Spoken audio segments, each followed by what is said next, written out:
Сайн байцгааны өрхөн мөндөд үзэгчтэй, сайн байцгаана уу эрхэм мөндөд сонсогчдоо. Захимч подкастын ээлжид шинэ дугаар эхлэхэд бэлэн болоод байна. За өнөөдрийн дугаар дээр хүнсний нэмэлт сэдвээр ярилцахаар хүнсний мэрэгжилтэн орломжуу мэрэгчлийг бол өрсөн байгаа. За танд энэ өдрийн мэнд хүргэе. Сайн байцгаана уу. За тэгээд хүнсний чиглэлээр хүнсний нэмэлтийн талаар энэ ярилцлаганд өрсөнд баяртай байна. Тэгээ хүмүүстэй болох хүрсэн тодорхой ойлголтуудыг өгсөн юм ярилцлага болно гэдэгт итгэлтэй байна. Апу хувьцат компани төслийн менежер Орломжов 1992 онд Орос улбаны улсын Москва хотын хүнсний технологийн дээд сургуулийг механик инженер мэрэгчлэр төгссөн. Түүний хүнсний салбарт хийсэн томоохон ажлуудаас дурдвал хэрэлж сэлэн гундааны жор орц технологиг шинжилэн хадгалтын хугацааг уртсгасан. Сайн дээж Мамо 3 брендийн 21 нэр төрлийн бүтээгдэхүүний хөгжүүлэлтэн дээр ажиллаж үйлдвэрлэн зах зээл нийлүүлэхэд ажилласан. Апосууны үйлдвэр ISO 22000 олон улсын стандартын тогтолцоог нэвтрүүлэх ажлыг удирдан бүх баримт бичиг журмыг боловсруулах, хянах, батлуулах ажлыг хийж гүйцэтгэн олон улсын аудитын байгууллагын магадлан итгэмжлэлээр удаа дараа амжилттай шалгуулсан. Харин сүүлийн жилүүдэд сүү бэлтгэн нийлүүлэлтийн тогтолцоо нь нүүдлийн мал аж ахуйгаас эрчимжсэн фермийн аж ахуй руу шилжиж байгаа энэ цаг үед хот сүрэн газрын хүн амыг шимзүүгээр баялаг, аюулгүй хүнсээ хангах нь хүнс үйлдвэрлэгчдийн өмнө тулгарч байгаа томоохон асуудал дээр анхааран ферм дээр төрхөсөглээд сүүсүн бүтээгдэхүүнийг хэрэглэгчийн гарт хүртлэх бүтэн сүлжээнд үүсдэг микробиологийн эрсдлүүд тэдгээрээс урьдчилан сэргийлэх, үүссэн үед нь авах арга хэмжээний талаар бодит байдал тулгуурлан судлах тал дээр илүү төвлөрөн ажиллаж байна. Хүнсний нэмэлтгэхээр бас хүмүүс их сонирхдаг. Заримдаа бас их айдаг. Бас имээдэг, мэдхийг хүсдэг сэдвэлтэй. Тэгэхээр ер нь энэ хүнсний нэмэлт гэж одоо энэ хүнсний чиглэлийн салбарт ер нь яг юу гэж авч үздэг, ямар байгууллагуудын нэг одоо батламжилдаг ийм одоо зүйл байдаг юм бол. Хүнсний нэмэлт гэдэг бол одоо жишээ нь бид нар эртээр үеэс хоолоо махыг бид нар баг зэрэг давслаад хадгалахад тэр маань арай жоохон хадгалтын хугацаа даачдаг. Загсыг давслаад хатаадаг байсан. Жимсийг бид нар баг зэргийн сахар хийгээд чанамал болгоод хадгалахад энэ нь илүү удаан хадгалагддаг байсан. Тэгэхээр давс сахар хоёр хүртэл өөрөө хүнсний нэмэлт. За сонирхолтой юм тийм. Тэгэхээр бид нар эний чинь ерөөсөө л бид нар хүн гэдэг амтан ямар нэгэн хоолын хүнсийг удаан хугацаанд хадгалаад дараагийн удаа хэрэглэх нөөцлөж тавьж штэ. Энэ нь хэрэглэж байгаа энэ бодисуудыг л бид нар ер нь бол хүнсний нэмэлт гэж нэрлэдэг. Гэхдээ сүүлийн үед хотчлт үсээд хүн амын хоол хүнсний хангамж одоо нэлийн өндөр хэмжээнд яригадад эхэлж штэ. Тэгээд яг энэнтэй үүдэлтэйгээр хүнсийг удаан хадгалах. За дээрэс нь нэмээд зарим нэг хүнсний дутагдлаас хамааруулаад тэр бодисыг өөр одоо ижил төстэй бүтээгдэхүүнээр орлуулах гэх мэт янз бүрийн зорилгоор одоо хүнсний нэмэлтүүдийн маань тоо бол маш их болсон. Одоо бол дэлхийд дээр ойролцоогоо 2000 гаруй төрлийн одоо хүнсний нэмэлт байна гэж тэр хүнсний нэмэлт хариуцдаг олон улсын байгууллагын мэдэн дээр байд юм байлаа. Хүнсний нэмэлтийг болвол Дэлхийн эрүүл мэндийн байгууллага, нүүбийн хүнс аж ахуйн байгууллага, FAO энэ хоёрын экспертүүд орсон ийм хүнсний нэмэлтийн тусгай хороо гэж байгууллага байдаг. Энэ хороон дээр энэ хүнсний нэмэлтийн аюулгүй байдлыг тал талаас нь хүнс шинжилэлт талаас нь хүний эрүүл мэндэд үзүүлэх нөлөө талаас нь судалж агаад тогтоодог. За энэ нэгсэндөө хүнсэнд ашиглаж болох юм байна гэд. За энэ айгүй олон одоо удаагийн давтамжтай шинжилгээний үндсэн дээр энэ бодисыг хэрэглэж болох нэ гэд гаргаад гэхдээ аюулын зэрэг гэдэг ойлголт байдаг. За аюулын зэрэг. Аюул багтай, аюулгүй, аюул багтай, аюулгүй, аюултай, бүр онц аюултай энэ төр гэд. За энээсээ гадна хүнсэнд яг ямар хэмжээгээр нэмэх гэдэг зөвшөөрөгдөх дээд хэмжээ гэсэн ойлголт байдаг. За тэгээд тэр зөвшөөрөгдөх дээд хэмжээг бол олон улсын Кодекс Алиментариус гэдэг байгууллага тогтоож өгдөг. За яг энэ байгууллагуудын тогтоосон энэ журмын дагуу бол хүнсний нэмэлтийн стандарт батлагдсан байдаг. Манай Монгол улсад энийг нэлээд одоо судлаж ингэж явсаар агаад 2014 15 6 онд байна уу хэсэг эрдэмтэд маань ажиллаад батлуулж ирсэн. Тий. Одоо яг миний урд энэ байж байгаа энэ их зузаан стандарт байна л да. Одоо 300 тооцтой. Тэгээд яг энэ бол MNS-CAC 192 2015 гэдэг хүнсний нэмэлтийн Монгол улсын стандарт нь гэж. Тэгэхээр энийг гаргахын тулд таны саяны хэлдгээр Дэлхийн эрүүл мэндийн байгууллага хүнсний одоо хөдөлთა аж ахуйн байгууллагаас дундын хорооноос гаргасан одоо энэ чагсаалт листүүд дээр үндэслэж одоо улсуудын стандартууд бас давхар батлагдаж явах нь тийм ээ. Тий, ер нь бол олон улсын байгууллагаас гаргасан энэ стандартын дагуу тухайн улсын одоо яг тэр холбогдох байгууллагууд оролцоод энэ бол тухайн өөрийнхөө улсын одоо үндэсний стандартыг батлуулдаг. Үндэсний стандартаа тухайн одоо нутаг дэвсгэр дээр үйл ажиллагаа явуулж байгаа хүнсний байгууллага мөрдөх ёстой. Тий, одоо манай хүнсний үйлдвэрүүд бол энэ стандартын дагуу зөвшөөрөгдсөн хүнсний нэмэлтүүдийг бий бол хэрэгэлдэг гэж хэлнэ. Тэгээд дээрэс нь нэмээд энэ дээр яг одоо 1 кг бүтээгдэхүүнд энэ нь өөрөө хүний биеийн жингийн тэдэн килограммд тэдээс ихгүй гэдэг ойлголт байдаг. Тэрний дагуу одоо нэмэх тийм хэмжээг ингээд тогтоож өгсөн. Тэрийг бол өөрөө үйлдвэрлэгч өөрөө хариуцах хэрэгтэй байна. Ер нь бол хүнсний аюулгүй байдлын нөгөө удирдлагын тогтолцоо ISO 22000 гэсэн ийм стандарт хасав тогтолцоо энэ гэдэг байдаг шүү дээ. Яг энэ дээр бол хүнсний нэмэлт өөрөө хяналтын эзэгтэй зэг буюу хамгийн аюултай зэгийн хяналтанд ордё. За. Миний одоо ажиллаж хүнсний аюулгүй байдлын стандарт хасав тогтолцоог одоо олон улсын байгууллагаар итгэмжлэл бид нар олон удаа ороод ингээд авч ирсэн. Яг энэ дээр бол хүнсний энэ нэмэлтийг яг тоо хэмжээг нь өнөөдөр технологич, үйлдвэрийн мастер, үйлдвэрийн тэр тухайн ажлын байрны одоо оператор энэ гурав нийлээд тоог нь хүлээж авдаг. За дараагийн удаагийн үйлдвэрлэл явахад тэдэн тооны үйлдвэрлэл найрлага хийгдлээ. Энэ нь тэд орох ёстой. Зөв байна уу, буруу байна уу? Илүү дутуу орж уу гэдгийг бүр ерөөсөө яг ингэж хүн араар нөгөө одоо ингээд зүгээр компьютераар хянаад явах нэг өөр. Яг одоо ISO стандартын шаардлагаар хүнсний аюулгүй байдлын хасав стандартаар бол энийг хүн өөрийн гараар тэр тоог бичээд үлдэгдлээ бичээд тэгээд яг тэр тоон дээр одоо тэр зөв биччихүү буруу биччихүү гэдгийг тэр одоо мастер нь ахаад дээрээс нь нэмээд тэр хүнийг удирдах байгаа мэргэжлийн технологич нь хянах юм үүрэгтэй. За тэгэхээр их нарийн явах нь тийм ээ. За тийм тэгэнгүүт нь энэ одоо технологийн хяналт нь өөрөө гүйцэд хийгдсэн үү гэдгийг ахаад чанарын хяналтын алба хийн. Чанарын хяналтын алба гүйцэтгэх нь ахаад санхүүгийн албан дээр нөгөө материалын орц нормжоор юунаас хэтэрч үгүй юу гэдэг ийм тооцоонууд давхар хийгдэж явдаг гэсэн үг. Тэгэхээр миний зүгээр энгийнээр одоо ботход бол хүнсний үйлдвэр болгон тэр хүнсний аюулгүй байдлын удирдлагын тогтолцоо дээрээс нь нэмээд хасав хяналтын эзэгтэй цэг гэдэг тэр эзэгтэй цэгийн хяналтуудыг бол тодорхой хэмжээнд нэвтрүүлэх ёстой юм уу гэж би бол боддог. За тэгэхээр таны саяны хэлдгээр бол ингээд за хүүхдүүхээ аваад эзэхэд бол чанамлаар тий давслаад ингээд нөөцлөх зорилгоор хэрэгжилж байна. Тэр би танаас асуух гэдэг нь зүйл энэ хүнсний нэмэлтийг за тэгвэл нөөцлөх зорилгоор хэрэгжилдэг юм байна. Ер нь ямар зорилгоудаар хэрэгжилж чинь за амтд оруулах ч гэдэг юм өөр одоо ямар эдэн зорилгоор ер нь ашиглаад байна. Хүнсний нэмэлтүүд чинь ер нь бол Е кодоор олон улсын Е кодоор тэмдэглэгдэж байгаа. Тэгээд 100-аас 200 хүртэлх байна. 100-аас 190 хэсэг нь дандаа бодогч үдс байгаа. Өнгө оруулж гин гэсэн үг тийм. Өнгө оруулж байна. За 200-аас 299 хоорондох нь нөөцлөгч, тогтворжуулагч, бүтээгдэхүүний хадгалтын хугацааг уртцагч үдсүүд байгаа. 300-аас 399-ийн хооронд үл эсэлтүүлтийн эсрэг бодисууд, хүчлэг, тохируулагч гэх мэт бодисууд орж ирж байгаа. За 400 нь болохоор гол төлөв, өтгөрүүлэх, тогтворжуулах бодисууд байгаа байх. 500 янз бүрийн бодис байдаг санагдаж байна. 600 болохоор хүнсний амт хүндрэ оруулагчд. Одоо энэ дэр хамгийн том жишээ бид нар манай хүнсээ шинжилүүлэх групп дээр нэлээд бас яваадсан 621. Тэ Е621 гэж.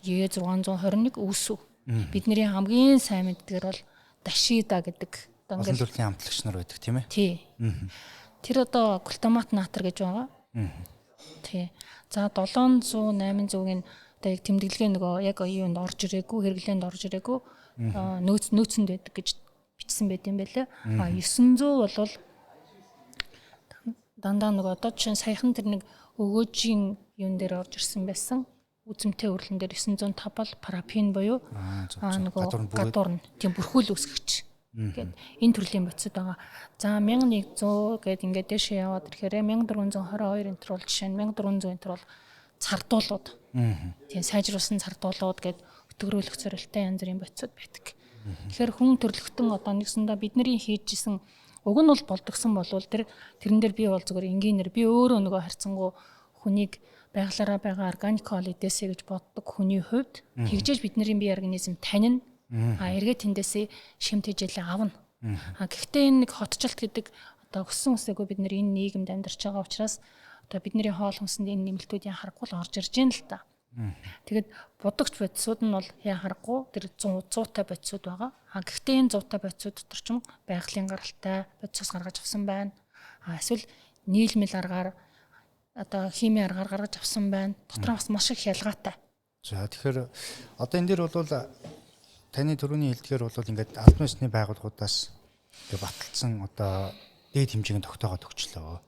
За ингээд ер нь дэлхийд дээр ингээд хэрэглэж байгаа таны хэлдгээр бол 2000 гаруй төрөл 3000 орчим байна гэд төрүүлжсэн.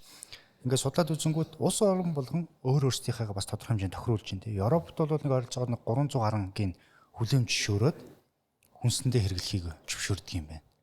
За Монголд бол одоо яг энэ дээр бол ингээд бүх листүүд нь гараад ирсэн байж байгаа. Тэгэхээр зарим орн бол зарим Е тэмдэглээнүүдийг зөвшөөрдөг юм шиг байна. Тэгээ зарим нь болохоор хүлээмж зөвшөөрдөггүй.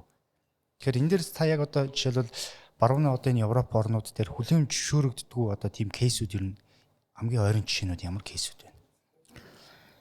Ер нь бол зүгээр хүн ам эрүүл байна гэдэг бол хоол хүнстэй харахгүй холбоотой. Олон улсын байгууллага бол ерөөсөө эн чинь нэгсэндээ дэлхийн нийтэд зориулан гаргаж байгаа юм стандарт судалгаа явуулж байгаа байхгүй юу? Тэгэхээр улс орны тухайн улсны өөрийнх нь одоо энэ үйл ажиллагааг хариуцж байгаа тэр эрх бүхий байгууллага нь өөрөө манай улсад одоо энд шаардлага байна уу үгүй юу гэдгийг бас тодорхойлж явах хэрэгтэй юм гэж би бол хардаг. За миний хувьд одоо яг юу гэж боддог вэ гэхээр тэгэхээр хүнсний салбарт би ус ундаа, арх, спирт, сүү гэдэг ингээд юм олон юмн дээр ажиллаж байсны хувьд бол аваад үзэхэд зүгээр энэ бодисууд дээр жишээ нь цэцгийн тосон дээр зүгээр би ганцхан нэг жишээ хэлье гэж бодож байна. Цэцгийн тос бол одоо сүү гэдэг өөрөө сүү үнэ бол чинь 100 ногоон ус иддэг. Өвөл бол нөгөө ногоон ус байхгүй дандаа хатаасан тэжээл өнгө нь одоо нэгсэнд өөр болоод эхэлж штэ. Тэгэнгүүт сүүн дагуулгадж байгаа агуулгаддаг тэр нөгөө ногоон өнгөтэй өвснөөс ордог өнгийн ургамлаас ордог каротин гэдэг бодисын агуулмж буурдаг. Тэгэхээр цэцгийн тос бол жишээ нь өвлийн сүүнээс гаргаж авсан цэцгийн тос бол цагаан цаваар өнгөтэй болчдөг. Зуны намрын сүүнийх бол илүү тод шаргал өнгөтэй байдаг. Тослог илүү өнгөтэй. Тэгэхээр бидний одоо таашаалд нийцүүлэх гээд нөгөө хүн гэдэг амтны хүсэл сонирхолд нийцүүлэх гээд тэнд чинь цагаан шаргал өнгө нь таалагдахгүй байна. Өөхөн тос шиг байна гингүүд нөгөө нөхдөө чинь бодогч бод сийж байгаа байхгүй юу? Гэхдээ энгийнээр утгад бол тэр бодогч бод сэрэггүй л байхгүй юу? Ер нь бол тийм. Тэгэхээр юу гэж боддгоо гэхээр энэ стандартуудыг одоо бид нэр өөрсдийнхөө хүнсний нөхцөл хүнсний одоо өөрсдийн нөөц бололцоо энэ бүгдийг бодож үзэлцээд энэ хүнсний нэмэлтүүд дээр банк апдейт хийгдэх ёстой. За хүн амын эрүүл мэндэд яаж нөлөөлж байна? Чинь 621 байгаа л да. Тэгээ 621 ч өөрөө Аз хоолны үндсэн амтлагч байгаа байхгүй юу?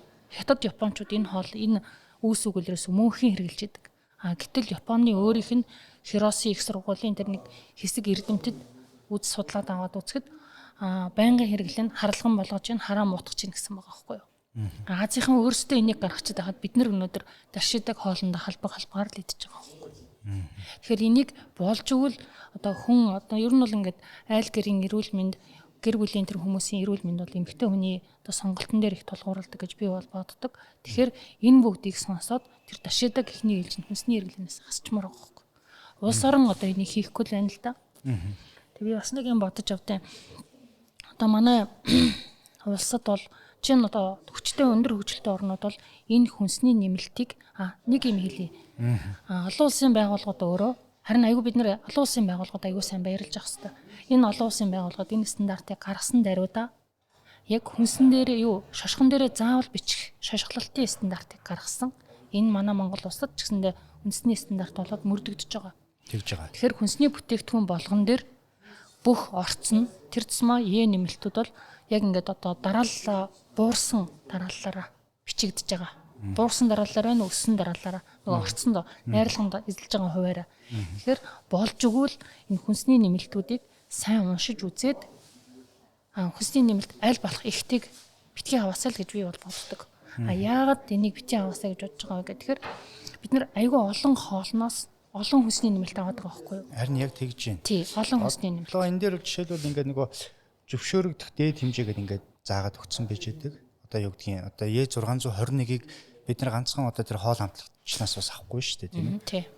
Фэст фуд руу орлоо. Тэрний агуулмжийг авчлаа. Гэртээ очиод амтлагчаа хийлээ дахиад E621. Магадгүй дахиад нэг өөр юм дээрээс ингээд нийлүүлэхээр энд нөгөө нэгж бүтээгдэхүүнд орох дээд хэмжээнээсээ хэтэрчээд энэ удаа гэж би бас хувьдаа хараад байгаа байхгүй.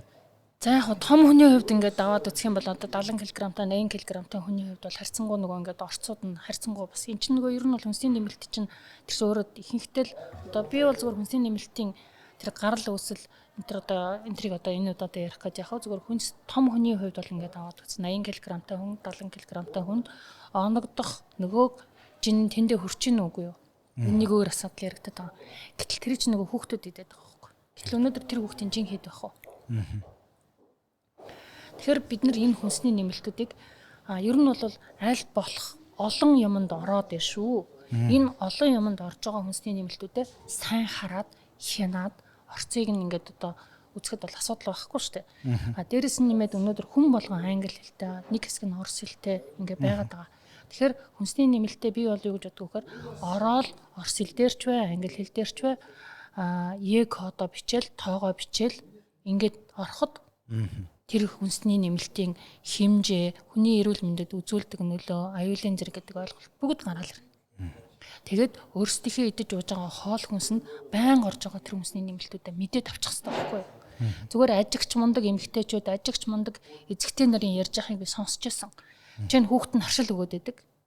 Ингээ харшил үүсгээд байдаг. Тэгэл ингээл ямар нэг тэр мундаг ээжүүд ажигласан байгаа. Нэг юм идэхээр л харшил өгөөд байна гэд. Тэгээ ингээд хөөгөөд ингээд үзээд тэгээд ер нь бол ингээд нөгөө хоол зүйчнэр бас яг одоо айлын герт нь очоод тэр нөгөө хөрөгчөнд нь ингээд бас нэг юу хийдэг, эксперт хийдэг ийм бас нэг юм хэсэг яваадсан шүү дээ. Тэгээд ингээд эрүүл мэндийн асуудалтай айлынх нь хөрөгчөнд ингээд үзлэг хийсэн гэд. Тэгээд ингээд мундаг эмэгтэй эзэгтэй нэр ингээ хийлгсэн чинь ерөнхийд нь өөрсдийнх нь идэж ууж исэн хоолноос хүүхэд нь харшил өгөөдсөн байдаг байхгүй юу. Тэгээд тэрийг хасаал хүүхдийн эрүүл мэндийн асуудал шийдэгдчихэж байгаа. Гэтэл бид нар энийг яг ийм нөгөө одоо энийг ажлын хажлуугаар энийг одоо тэг хүүхдийн нэг арьс захтнаа л үз. Нэг тос хамгаалт төрчихлээ. Гээд тухайн үедээ бид нар шийдсэн юм шиг боловч энэ нь өөр утга учир цаана яваад байгаа. Тийм бас яг энэ дэр одоо ингээд энэ хүнсний нэмэлт йенүүд дээр бас ингээд эрүүл мэндийн би бол эрүүл мэндийн нөлөөлөл талаас нь илүү харахыг хичээдэг. Ингээд уншаад судлаад харангууд нийтлэг нэг юм мэдрэмтгий байдлыг ихсэгдэг, харшлыг өдөөдөг, за астмыг сэдрээдэг гэсэн ийм нөгөө сайд эффектүүд буюу одоо гаж нөлөөнүүд нь ерөнхийдөө бүгд нийтлэг юм байгаад байгаа.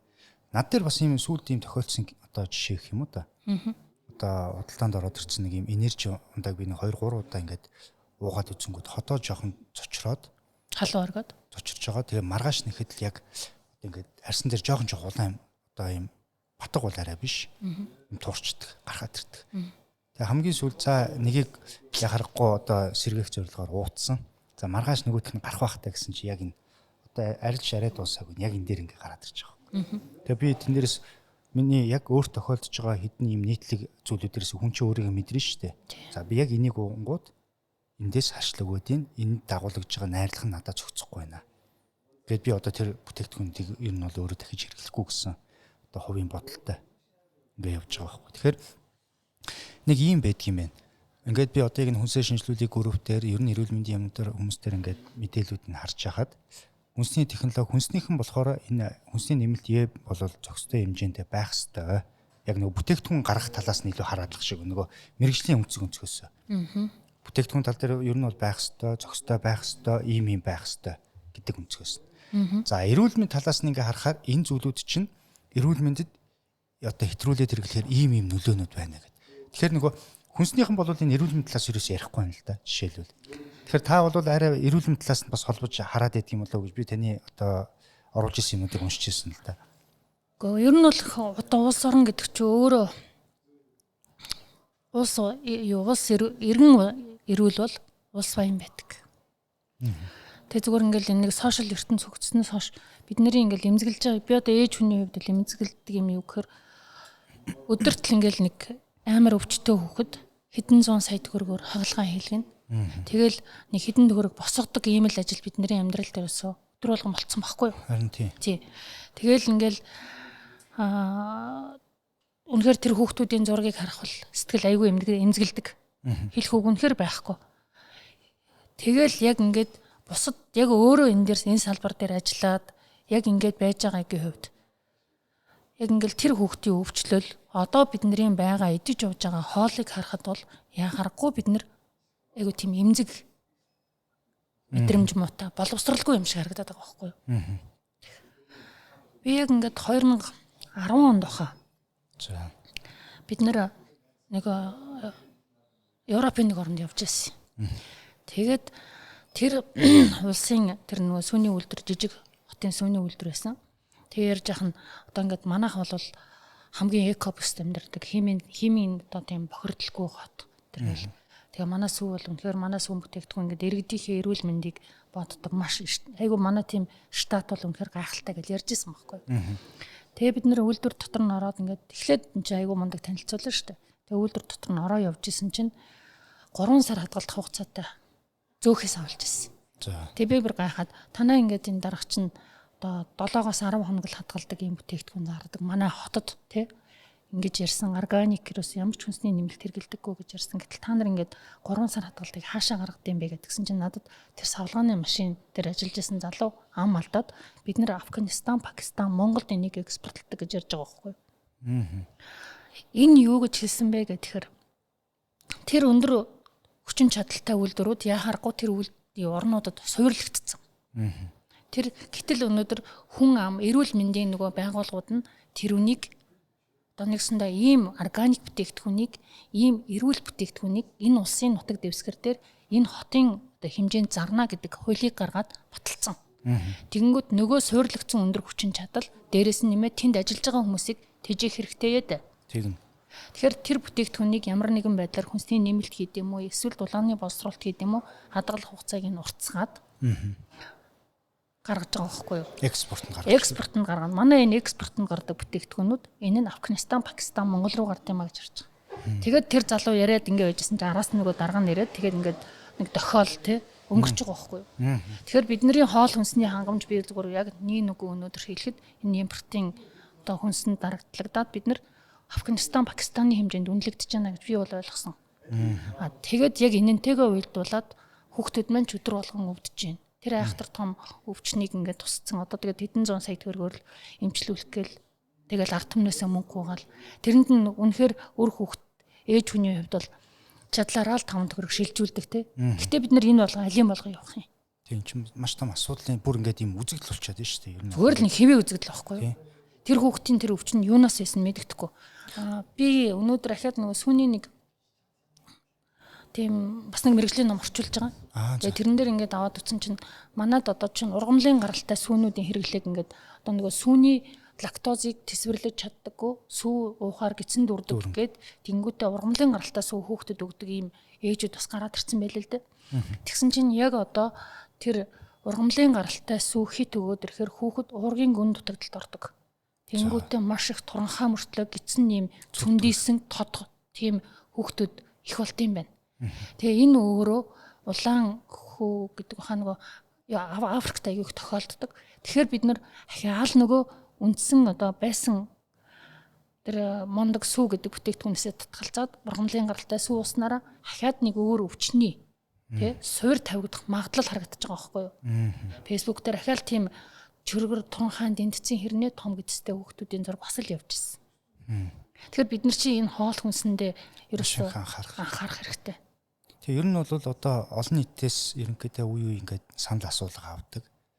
Хүнсний аюулгүй байдал одоо алдагдсан гэдэг дээр бүгд дуу нэгтэй байдаг. Төрийн байгууллагын ч өөрсдөө хэлдэг. Тэгээ одоо яах вэ? Тэ? Тэн чи ингээд алдагдсан гэдгээ бүгд хүлээн зөвшөөрч байгаа мөртлөө ерөөсөө ингээд онцгой одоо арга хэмжээ ерөөсөө явдаггүй. Тэгээ миний зүгээр хувьдаа харж байгаа үндсүг бол энэ дээр бол иргэд өөрсдөө маш зөв мэдээлэлтэй байгаад иргэд өөрсдөө хяналтаа тавиад цааш нь одоо ингээд шахдаг, шаарддаг болоод ирэх юм бол энэ асуудлууд нэг зэгцэрх нэг одоо гаргалгаа нь бол иргэдийн бас энэ хяналт юм байна да гэж бодоод ерөнхийдөө энэ хүнсээ шинжилүүлэх гэдэг олон нийтийн санаачлага өрнөд яваад. Тэгээ яг энэ дээрээс одоо би танаас ингээд асуухад бид нар энэ хүнсээ шинжилүүлэх групп ингээд яхад бол химэл зүгийн бал гэдэг одоо кейс явсан. Өөрөөр хэлбэл нэг эмэгтэй анх энэ зүгийн балгээд авсан чинь ардаа зүгийн бал гэдэг юм байхгүй. Зүгийн балны үнэр амт оруулагч сахарны сироп байна штэ гэдэг. Ингээд энийг нийгмийн сүлжээнд тавьсан. Тэгээд энэ дээрс яхад бол яг доор нь үйлдвэрийн аргаар боловсруулсан гэж байгаа. Шошгоны үндсэн буюу оноож өгсөн нэр дээр зүгийн бал гэж. Ингээд нөгөө хүмүүсүүд дараа нь ингээд өөрсдийн кейсүүдийг бичсэн.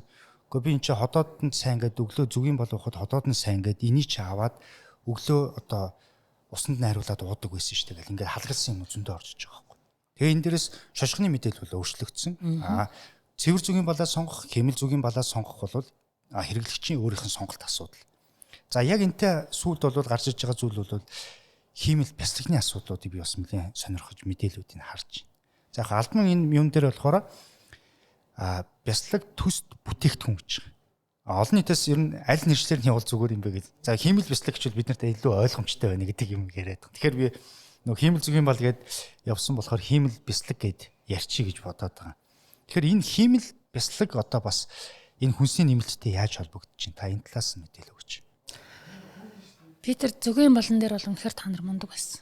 Хэлэх юм байхгүй. Тэр чи өөрөө ерөөсөө тэр зүгийн бал гэдэг юм чинь тэгэл яа харахгүй глюкозын сироп, глюкоз фруктозын сироп л явж байгаа байхгүй. Тэр сироп, глюкозын сиропыг бол хүн харьцангуй одоо энгийн хүн шингээчдэг.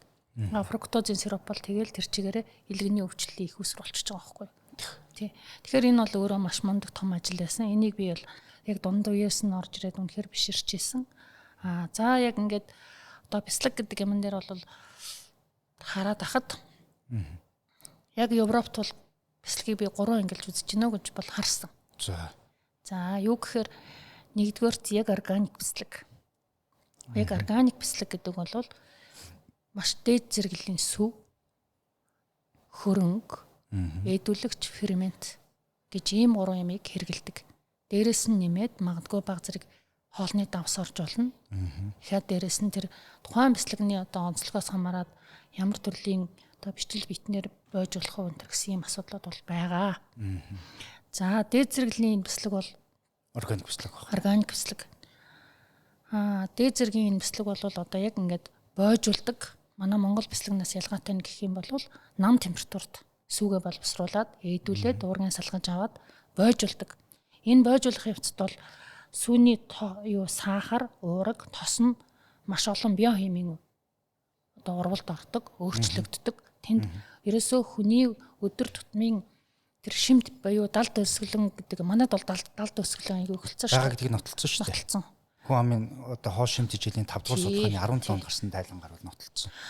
Тэгэхээр тэр далд өсгөлөнгийн одоо дутагдлыг нөхдөг маш олон шимт жилийн амин хүчлүүд, амин бод, амин одоо дэм маш их юм тэр тэнд үүсдэг. Тэгээд ч одоо жишээ нь Америкийн тэргээд өндөр хүчлтэй орнуудад бол хүүхдэд өдөр заавал нэг юм жижигхэн нөгөө бяцлаг идүүлдэг. Нэг удаагийн тийм ууттай энэ байдаг шүү дээ. Тэгэхээр тэр чинь органик бяцлаг явдаг. Органик бяцлаг хэлээд байна тийм ээ. Тийм. Өдрийн норм нь бол ер нь ингээд 70 грамм байхад хүн өдөрт тэр одоо сүүний бяцлаг өөрөө бол сүүний уураг тосны төгс зохицол гэж басан бүтээгдэхүүн гэж өвдөө. Тэгэхээр уургаач нөхөн тосооч нөхөн гэсэн үг. Тэрнээсээ гадна маш олон төрлийн амин хүчил, амин дэмүүдийг нөхнө гэсэн үг. Хэрэгцээцүүдийг супер хүнсүүдийн тоонд орох байх тийм. Тий, супер хүнс. Энэчээрээс дэлхийн нийтийн Одоо супер хүнсний тоо байхгүй юу? Супер хүнс. За тэгэнгүүтээ хоёр дахь нь болохоор сүүнийхээ тосыг нь салгаж аваад. За сая бол хоёлаа нэг дэх органик бяцлаг гэдгийг хэлсэн тийм ээ. За одоо хоёр дахь бяцлаг нь ярьж байгаа шиг байна тий. Хоёр дахь бяцлаг нь бол сүүнийх нь одоо тосыг нь сепаратороор оруулаад тосыг нь салгаад авчихна. За тэгэнгүүтээ тэрнийхээ сүүн дээрээ гол төлөв палм ойл хийгээд байт юм да. Далдуу модны тос. Далдуу модны тос. Далдуу модны тос гэдэг бол цэцгийн тосносоо сүүний тосносоо 4 дахин хямд үнэтэй байдаг. Дэлхийн зах зээл дээр. За яг энэ бяцлагийг болвол одоо тосыг нь аваад орлуулсан. Одоо ер нь бол аналог бяцлаг руу орчиж байгаа байхгүй юу? Бидний мэрэгжлийн хэллэгээр бол бяцлаг төс бүтээгдэхүүн гэдэг. Яг англиар бол аналог бяцлаг, аналог чиз гэж явчихж байгаа. За тэгэхээр органик бяцлагны маань одоо хоёр дахь хэлбэр нь бол сүүнийх нь тосыг аваад хямдхан тосоор орлуулаад. Хямдхан тосоор орлуулад гэхдээ нөгөө гараад ирсэн цэцгийн тос хийгээд дахиад өндөр үнэтэй бүтээгдэхүүн болчихж байгаа. Өөрөөр хэлбэл илүү ашигтай гаргахын тулд цэцгийн тосоо нэг зарчих нь бяцлагаа зараад бяцлаганд байх ёстой тосыг хямдхан тосоор орлуулж өгч байгаа үйлдвэрлэл. За яг энийг бол Европын эрдэмтэд өөрсдөө бас судалсан байт юм билээ. Ингэж сүүний тосыг одоо далдуу модны тосоор орлуулах нь бяцлагны өөрийн өртгийг 30% бууруулдаг.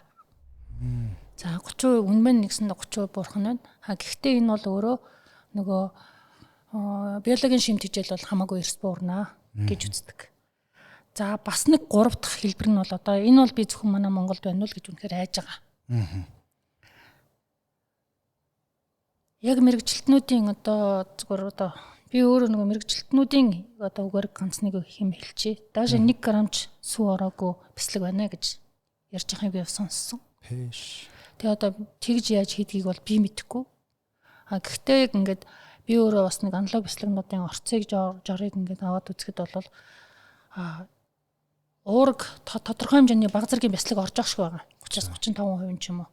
Тэгэнгүүтээ тэр нь өөрөө бидний зүгээр энгийн одоо технологи ер нь бол ямар ч үйлдвэрлэл дээр асуудал гардаг. Одоо чинь тэр бяцлагийг бойжуулах явцаж жоох асуудал гарлаа гэж бодъё. Органик бяцлагаа хийж явах үед тий. Хийж явах үед. Тэгэнгүүт нөгөө бяцлагаа хийдүүлээ бас хайчмааргүй шүү дээ. Тий. Өөрөөр хэлбэл нөгөө одоо гологдлох юм үйлдвэрийн одоо бранкууд нь шүү дээ тий. За тэрийг яадгүй гэхээр ер нь бол зүгээр энгийн технологиор нь ингээд судлаад уншиж үзэхэд фосфорын давснууд хийгээд фосфорын одоо ер нь бол одоо аналог бяцлагны найрлаганд фосфор орсон хүнсний нэмэлт аюух орж байгаа. Одоо нэмэлтээр нь тоогоор ярих бол энэ ч нэг Е339 гэдэг. Е339 байгаа. Е400 хэд гээд за энэ дээр би яг энийг хэлээд өгье.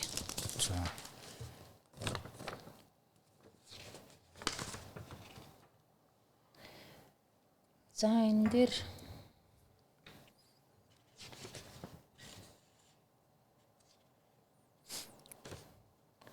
331, 339, 450, 452.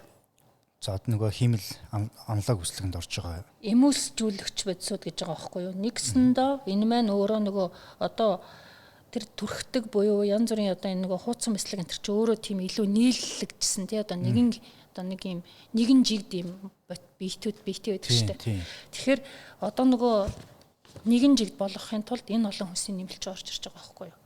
За тэгээд тэр чин янз бүрийн амт үнэртэй бодвол гарч ирэх байх. Тэгэнгүүт тэрэн дээр нөгөө амт үнэр оруулагч. Би энэ дээр нэг юм боддтой. Яг одоо ялангуяа Оросоос орж ирж байгаа энэ төрлийн бяцлаган дээр хүнсний цогц нэмэлт гэсэн юм орж ирдэг. За тэрийг юу гэлээ надад? Пишевая комплексная добавка гэж орж ирдэг байхгүй юу? Гэж бичсэн хэрнээ тэрэн дотор нь юу орж байгааг нь мэддэхгүй юмнууд бас аюух явдаг. Тэгэхээр энэ яг хүнснүүд манай руу орж ирээд яг энэ нэгсэндээ 3 төрөл болчиход байгаа байхгүй юу? Миний одоо зүгээр энгийнээр харж байгаагаар. Европын одоо Герман энтерт явж байхад бол органик бяцлаг 150 дээр байдаг. Тэр нь одоо энгийн бяцлагнаас 4-5 дахин өндөр үнэтэй. Гэхдээ хүн чинь одоо хүний амьдралал юм чинь заавал тэр органикийг өдрөөлгөө идэж чадахгүй шүү дээ. Гэхдээ тэр бяцлагийг одоо идэх хэрэгцээ байгаад байдаг. Тийм учраас нөгөө сүүний тосоо орлуулсан. Сүүгээр хийсэн хэрнээ сүүний тосоор орлуулсан. Тосын өөр тосоор орлуулсан бяцлагийг арай өөр лангуун дээр тавьж өгдөг байхгүй юу? Төөрөгдүүлэхгүй тулд энэ чи ялгаж өгөх нь шүү дээ. Хотлааны одоо сүлжийн дээрээ тий. Тэгээ ерөөсөө дэлгүүр гэдэг юм хүнд одоо манай дэлгүүрт бол яадаг вэхээр ялангуяа оргил энтерт ороод харахад зүгээр ингээд боогоод жижигхэн хүнсний скотчоор боогоод зүгээр үнийг гарантанд тавьсан байдаг. Тэгэл нөгөө холилдсон. Тийм ажиглагддаг. Тийм тэгэхээр ерөөсөө яг одоо хүндээ чиглэсэн хамгийн одоо зөв төртэй улс гэж хэлэх юм бол гэж би бол багтаахан хэлчихэ. Хүнсний одоо ингээд дэлгүүрийн лангуун дээр хүртэл ингээд тусдаа байрлуулж өгдөг. Хүн өөрийнхөө тухайн өдрийнхөө худалдан авах чадвартай тааруулаад хүнсээ сонгодог. Энэ стандартыг хаач мөрддөг. Гэтэл бид нэр өнөөдөр үндэсний үйлдвэрүүд нь яг харьцангуй сүүлийн үед үндэсний үйлдвэрүүд мундаг байгаа. Би бол үндэсний үйлдвэрүүдтэй бол хайртай. Би өөрөө хүнсний үйлдвэрийн хүний хувьд хүнсний үйлдвэрүүдтэй хайртай. Гэхдээ тэднийг би маш их дэмжихийг хичээдэг. Гэхдээ хүмүүсээ бид айгүй сайн сургах хэрэгтэй. Бас яг тийм ээ. Тийм. Хүмүүсийг бол мэрэгшүүлэх хэрэгтэй. Хүмүүсээ айгүй сайн мэрэгшүүлэх хэрэгтэй. Хүмүүсээ маш сайн сургах хэрэгтэй гэж би бол боддог. Яагаад ингэж боддог вэ гэхээр нэг хэн жишээ хэлчихье. Би өөрөө нөгөө сая коронагийн дархлаа гэж жимсний шүүс авах гээд уух гэлээ л дээ. Тэгээ үнэхээр нэрсний шүүс, цэцрагны шүүс яг ингээ авах гэсэн чинь хунцар савн цавлцсан. Тэгээд 202 Е202 Е205 билүү 6. Тэр нь өөрөө нэг нь калий сарбат, нөгөөх нь бензот натрий гэдэг хоёр төрлийн нөөцлөгч байсан байхгүй юу? Тэгтэл нэг хүнсний нэг зүгээр цэвэр жүүсэнд хоёр нөөцлөгч хийхин шаардлага юу байгаа юм? Тэгэнгүүт ерөөсөө тэр нөөцлөгч учраас зодтсон байгаа байхгүй юу? Тэгэл бид тэрийг аваагүй л дээ. Тэгэхээр өнөөдөр үнсний одоо жижиг үйлдвэр багш байсан. Тэгэхээр тэгж бол болохгүй. Тэнд чинь яг мэрэгжлийн нөгөө технологийн ур чадвар, тунаг төхөөрөмжийн чадaltaй юм дээр тулгуурлаж нэгсэндээ тэрийг илүү цэврээр нь үйлдвэрлэх боломж байгаа байхгүй юу? Тэгвэл бид нарт хүүхдүүдэд хичнээн эрүүл мэндэд хэрэгтэй байх тий. Тэгэхээр яг үйлдвэрлэгч маань яг ийм л байгаасаа л гэж би бол хүсдэг л тий. Тэгээд дээрэс нь импортоор орж ирж байгаа энэ муухай хүнснээс бол бид нэр учрыг мэдээд ялган салгаад ингэчүүл бас болно. Ганцхан нэг муухай жишээ хэлчихье. Нэг 2000 эдэн онд санахгүй олон улсын нэг одоо хүнсний аюулгүй байдлын хурал болсон юм. Тэгэл нэг хятадын нэг хэдэн стандартын байгууллага, мэрэгжлийн хэлтийн байгууллагын хүмүүс ингээл манай хятад улс одоо ингэж стандартынхаа одоо хүнсний аюулгүй байдлыг хангадаг гэл. Үнэхээр тэр нөгөө мундаг стандартууд яриа л. Тэгээ би чинь нөгөө амар үнэхээр стандартанд орсон. Стейчгүй яасан гэдгсэн чинь танахаас тэ ийм хачин юм орж ирдэг гэдгсэн баггүй юу. Тэгээ та нараас тэ ийм мундаг стандарт яриад байдаг. Тэгсэн хэрнээ та нар ийм муухай юм Монгол руу оруулж ирдэг. Энийг хэн чаддгүй. Энэ дээрээ юу гэж бодож ингээл аваа илөө. Тэгсэн чинь стандарт айгүй муухай хэлсэн штэ. Энэ бол өөрөө зах зээлийн зарчим. Бид нар хэдий өнөөдөр маш их мөнгө зараад энэ бүх хөлөх бүтээгдэхүүнийг хөлөх үйлдвэрлэлийг зогсоох гэж хичээж байгаа. Гэхдээ үнэхээр Монгол улс энэ бүгдийг эддэг, энэ бүгдийг шингээдэг зах зээл нь та нар өөрсдөө шүү дээ. Зах зээл энэ та нар энэ зах зээлийн зарчмаараа та нар авахаа болчвол тэр үйлдвэрүүд өссөн үсээгүй дампуурна. Нүүр их газар болчихж байгаа юм чи. Яахарахгүй үнэн багхгүй юу? Тэгэл бистэ хэлэхүүг олдог. Тэгэл бистэ бушгашгал гараа явсан. Тэгэхээр бид нар яг л тэр хятадын тэр одоо мэрэгжлийн хяналтын хүний хэлсэн яахарахгүй л үнэн. Тий. Тэр хятадын тэр хөлөх үйлдвэрүүдийг тэд нар хэдий чинь мөнгө гаргаад бид нар төрөөс маш их хэмжээний мөнгө гаргаад ингээд тэмцэж байгаа. Гэхдээ энэ үнийг зах зээлийн зарчмаар нь дампуурахад та нар туслаач л гэж байгаа байхгүй. Зөв. Тэгэхээр одоо энэ дээрээс ерөөсөө л нөгөө хэрэглэгчдийн боловсрал дахиад гарч байна. Боловсрал. Тий. За тэгвэл одоо ингээд нэгт бол хэрэглэгчдийн боловсрал гэдэг хамгийн эхлээд шошоо унших асуудлууд их чухал болж эхэлнэ тийм ээ. Ер нь бол баруунд бол бүр бага ангиас нь бол энэ эрүүл мэндийн боловсрал хүнсний одоо энэ боловсролын бол ингээд бүр дадал болгоод бүр суулгаад өгчдөг юм байл. Манад бол энэ хоцрогдсон байж байгаа саяхнаас бол одоо сургалтанд бол орж байгаа байх. Гэхдээ ямар төвшөнд орж байгааг нь би сайн мэдэхгүй байна. Тэгэхээр одоо ингээд шошгоо уншихтаа тэгвэл бид нар юунаас эхэлж харж уншвал хамгийн зөв байх вэ? Энэ дээрээс сонголтоо ихтэй юунд гин илүү чухалчлах хэрэгтэй вэ? Ерөн зөвөр үндэсний үйлдвэрлэгч нар бол мэрэгжлийн хяналтын байгууллага, тэгээ стандартын байгууллага ер нь бол бид нар ч аягүй олон дарамтанд амьдрдаг ч тийм нэг бүлэгт. Тэгээд үндэсний үйлдвэрүүд бол харьцангуй биш шошгоо тавьж өгд юм уу гэж хардаг. За. Үндэсний үйлдвэрүүд бол шошгон дээр мэдээллүүдээ бичдэг. Тэгээ мэдээж хэрэг хадгалтын хугацаа байх хэвээр, орц найрлага байх хэвээр. Энэ орц найрлаган дээр түрүүний бит хоёрын ярьсны дагуу үнэхээр хүнсний нэмэлт хэд байна. Тэгээ зөвшөөрөгдсөн одоо түрүүн би хэлсэн шүү дээ. Нийт рүү ороод одоо хүнсний нэмэлт гээл кодо тавьгаад л тэрний мэдээллүүд гараад ирнэ. За тэгээд миний идэж ууж байгаа ер нь бол манай гэрийн гэрт хэрглэж байгаа хоол хүнс ямар хүнс байна. Энэн дээр жишээ нь одоо бид нэр хүнсний нэмэлт ороод байгаа хоол хүнс нь юу байна гэдгээ бас нэг тогтоочмоор харагддаг. байхгүй юу. Тэгэнгүүтээ магадгүй тэрийг мэддэг болчихно. Цөөхөн одоо чинь ам бүл жижиг манайх одоо чинь 2 охинтой тэгэл 2 охин маань нөгөө иддэг хоолууд нь тодорхой. Тэгэл тэр хүнсний юм байна уугүй юу гэл ингээд мэддэг. За тэгээд зөвхөн хүүхдэд авахын тохиолдолд бол нэгсэндээ тэр янз бүрийн чихэр, бичэн тэгээ ер нь бол эдгээр ч өөрсдөө хиймэл хүнсэнд ордог. Тэгэхээр энэ хиймэл хүнсэнд орвол яхаарахгүй энэ хүнсний нэмэлтүүд нэлээд их хэмжээтэй ордог.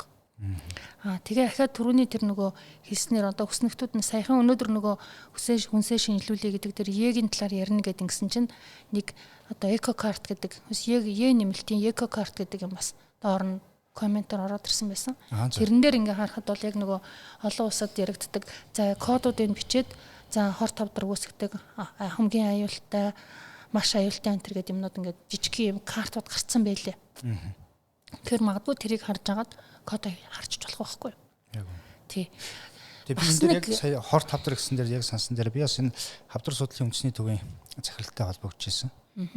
Тэгээд одоо анагаахынд бол бас энэ Енүүд дээр чи хавдар үүсгдэг канцерогын бодис байгаа шүү гэдэг тогтооцсон одоо судалгаанууд нотлогоонууд бол байгаа. Тэгэхээр энэ дээр хамтарч ажиллаач чи энэ дээрээс хавдар судлалын байгууллага өөрөөр хэлэх юм бол 2 дахь урдсан сэргийлт хийхээсээ илүү 2 дахь урдсан сэргийлт гэхээр өөрөөр хэлбэл хавдар үүссэн буцаж эргэтэндээ метастаз өгөхөөс өмнө одоо илрүүлж байгаа илрүүлгийг бол 2 дахь урдсан сэргийлт гэдэг байгаа шүү дээ. Анх дахь урдсан сэргийлт дээр нь та бүхэн маань хамтарч ажиллаач. Энэ тал дээрээс нь мэрэгжлийн байгууллагын зүгээс за энэ юунууд чинь хор тавдар үүсгдэг чинь нотлогдсон шүү. Энийг аль болох одоо хязгаарлаараа гэдэг мэдээллийг нэг талаас одоо бас энэ байгууллага нөгөөд ирэх юм бол хэрэглэгчд бас яг энэ талын мэдээллүүдийг хоёр талаас нь аваад эхлэх юм байна гэд бас санал тавьсан л да. Тэгээ удахгүй энийг бас ажил болгоно гэж бодоод байгаа. Манай хоол зууч ер нь бол шүтээсийн Пүрвжов гэдэг мундаг доктор байдаг шүү дээ. Тийм Пүжэ багшийн нэг бас нэг судалгаа би бас Пүжэ багштай нэг хоолны эрүүл аюулгүй байдал хүнс гэж яриад явдаг л да. Тэгээ тэрэн дээр нэг хийсэн тэдний нэг багш нарын хийсэн зүгээр материалуудыг харж байхад Америкт хийгдсэн 15,000 эмэгтэй дээр хийгдсэн тийм нэг судалгаа байт юм байлаа. Тэрэн дээр нөгөө 15,000 гэвэл бас их том 15 тийм том судалгаа байлаа. 15,000 эмэгтэй дээр хийгдсэн тэн дээр транс тосны одоо судалгаа байсан. Тэгээд 15,000 эмэгтэйд хийсэн шинжилгээгээр хор тавдраар өвчлсөн. Гэхдээ бүдүүн гэцний хор тавдар байсан. За. Бүдүүн гэцний хор тавдраар өвчлсөн эмэгтэйчүүд нь ихэнх нь тэр нөгөө нэг транс тосны хэрэглээ өндөртэй далдан модны тосны хэрэглээ гэж гарч ирсэн байсан байхгүй юу. Тэгээ ихэнх нь нөгөө түргэн хоол тийм одоо боловсруулсан хүнс тэр тусмаа хиймэл хүнснүүд байсан. Санагдаж байна. Тэгэхээр яг тэр талыг уг нь бол ерөөсөө одоо Оросын Росконтрол гэдэг том байгууллага байдаг. За Росконтрол гэдэг. Энэ дээр би ингээд тэдний сайтууд руу орж аяг их нэг ингээд мэдээлэлүүд харах туртай л да. Тэгээд заримган дээр гэхэд 44 хуудас шинжилгээ хийсэн байна. За. Тэрэн дээр ерөөсөө тэр физик, хим, микробиологи, аюулгүй байдал тэгэл ерөөсөө тэрийг одоо мэдрэхийн үзүүлэлт бүх талаас нь шинжилгээ хийгээд тэгээ хүний одоо та нар цусан дээр бол хүний цус, эхо, шээсний шинжилгээ авч агаад энэ хүний өвчнийг оншилдог штэ. Яг тэрэн шиг 44 хуудас шинжилгээн дээр үндэслээд энэ одоо заримганд тийм нэмэлтүүд орсон байх магадлалтай байна. Энэ тийм юмыг одоо аюултай гэж ингэж дүгнэж гаргасан байгаа даа байхгүй юу. Тэгээд би бас яг энэ байгаа. Би өөрөө нэг ингэж яг ийм хийх гэж үнэхээр зүгээр яхаа нэг мэрэгжлийн хүний хувьд одоо ингэ сонирхож үзсэн чинь яг энэ байгууллага нөгөө маш тийм том эрх мэдэлтэй байгууллага байт юм бэлээ. Амир Оросын одоо эрүүл мэндийн дэд сайд нөгөө хоолны чиглэлийн эмч хүн байдаг. Тэгээд энэ байгууллага хянаж удирдах авч явдаг. Мэргэжлийн арга зүгээр нь ангаад хянаад удирдах явах нь шүү. Тэр нэгсэндээ хоолны одоо хүнсэн дээр хийгддэг тэр иж бүрэн шинжилгээ ахиад цаана ямар хүмүүстэй ямар өвчлөл үүсгэх вэ? Тэнд орж ирж байгаа хүнсний нэмэлтүүд яаж болох вэ гэдгийг гаргаж ирсэн байгаа байхгүй. Тэгээ Оросын одоо нөгөө Орос гээд яг энэ дээр ингээд аваад үзэх юм бол яг одоо саяын хүнсний нэмэлтийн стандарт дээр бол 2 жил тутамд апдейт хийгдэж явдаг. Нөгөө хэрэглэн чинь одоо нэгсэнд олон улсын байгууллагын анхны гаргасан стандартаар л явчихж байгаа шүү дээ. Тэгж байгаа. Тэгээ 2 жил тутам апдейт хийгдээд нөгөөх маань за энэ хэрэглээтэй хүмүүс одоо нөгөө ийм өвчлөлд орж ирж байна. Ийм өвчлөл үүсэх магадaltaй байна. Энийг ерөөс хэрэглэнээс хасчээ Оросд зөвшөөрөгдсөн нэмэлтүүд Европт бүр заашаа зөвшөөрөгдөөгүй байдгийн. Тэгэхээр тэр хүмүүс чинь илүү нөгөө органик нөгөө илүү одоо тэр хүнс рүүгээ илүү тэмүүлж ийн гэсэн үг байгаа байхгүй юу? Тэгэхээр бид нэр аль болох энэ юмнууд дээр ингээд уялдаа холбоотой эрүүл мэнд, хүнс, ахаа дээрээс нэмээд хяналт одоо юу байдгийг энэ бүгд л ингэж хамтарч ижил энийг хийх хэрэгтэй юм уу? За түрүүний нөгөө шошгон дээр гэхэд яг одоо гэр бүлийнхээ нэг хэрэгцээг мэдэж авчаад хүнсний нэг одоо ингээд шошгоо юу үйлдвэрлэсэн огноо, үйлдвэрлэсэн газар, хүнсний нэмэлтүүд бүх юмаа ингэж уншиж авчаад гэртээ хэрглэж байгаа одоо тэр хоол хүнснийхээ ер нь мэдээллүүдийг өөрсдөө ингээд нөгөө шинжилээд үзчих хэрэгтэй. Бүр болохгүй бол асуух хэрэгтэй байхгүй юу? Бид нар бол одоо тэр хүнсээ шинжилүүлээд дээр бид нар бол яг харсан юм аа бол чөлөөтэй хилээд өгч байгаа шүү дээ. Тэгж байгаа тийм ээ. Тэг хилээд өгч байгаа.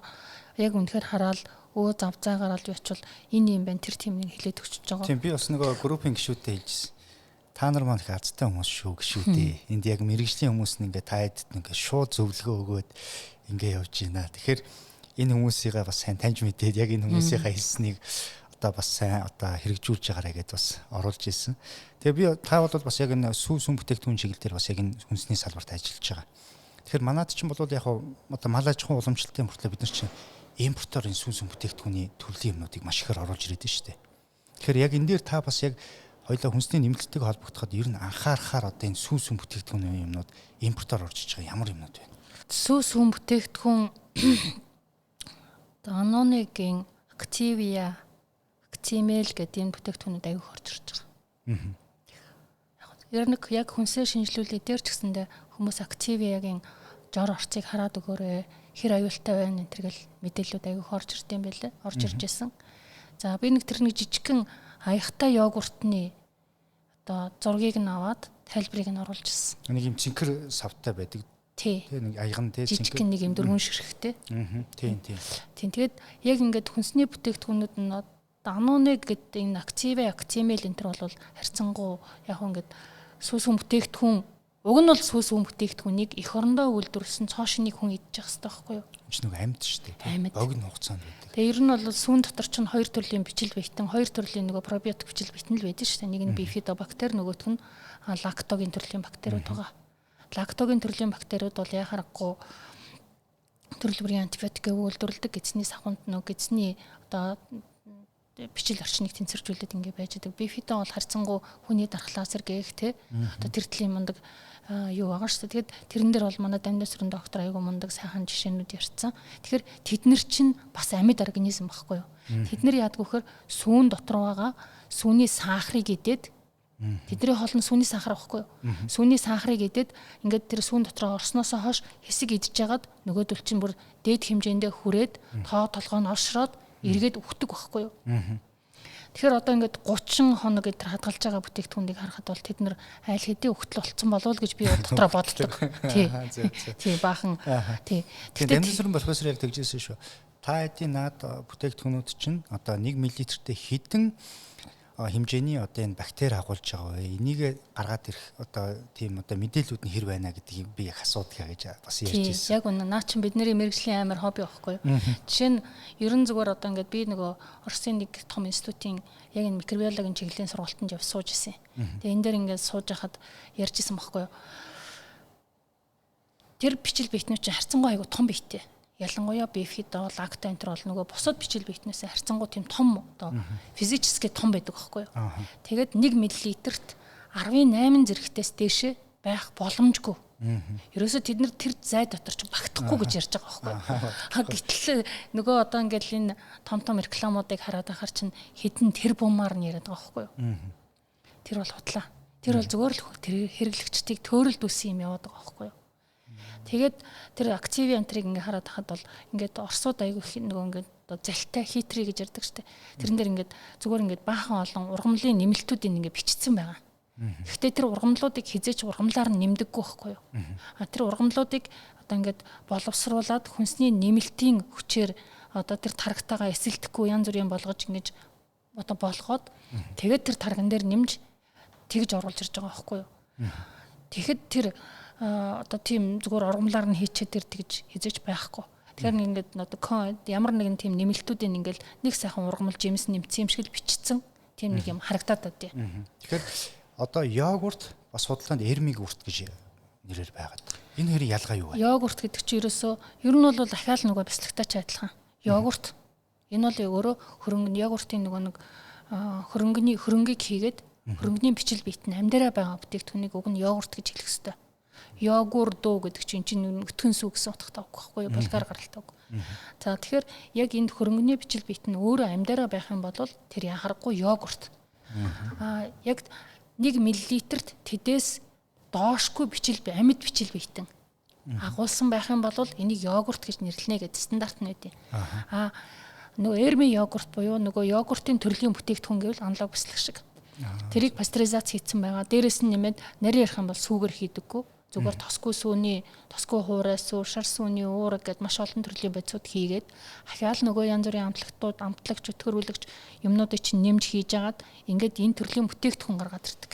Стандартаараа Орос дээр эн чинь йогуртын төрлийн бүтээгдэхүүн бол явчихдээ. Тэгээ халаагаа даруйтахаас савлцдаг. Мэргэжлийн хүмүүс энийг white mass буюу белая масса гэдэг гидс дүүргэх зорилттой юм явдаг. Тэгээл ахаал нөгөө хүнсний олон нэмэлт чи явж л гэдэг. Энийний хамгийн гол орцсон би зүгээр тэр нэг йогуртын дээр ингээ харж байгаа жижигхэн аяхтай йогуртыг харж байхад глюкоз, фруктозын сироп, глюкозын сироп. Тэр хамгийн их байдаг. Тий, сироп хийцд. Яагаад сиропны би зүгээр ингээд сахарын орцыг нь хараад үзэхэд бол ер нь судалгаанууд байдаг шүү дээ. Сахарын өндөр хэрэглээтэй хүүхдүүд маш их цочмог болдог. Тий.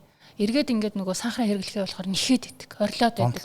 Огцон мууртай одоо тийм цочмог болдог. Тэгэхээр бид нар хэд хөд нэг одоо ангаахынд бол тэгээд шүү дээ анхаарал дутмагшил хэд хөдөлгөөнд эмгэг гэж бүр ингээд хэлээд байгаа тийм ээ. Тий.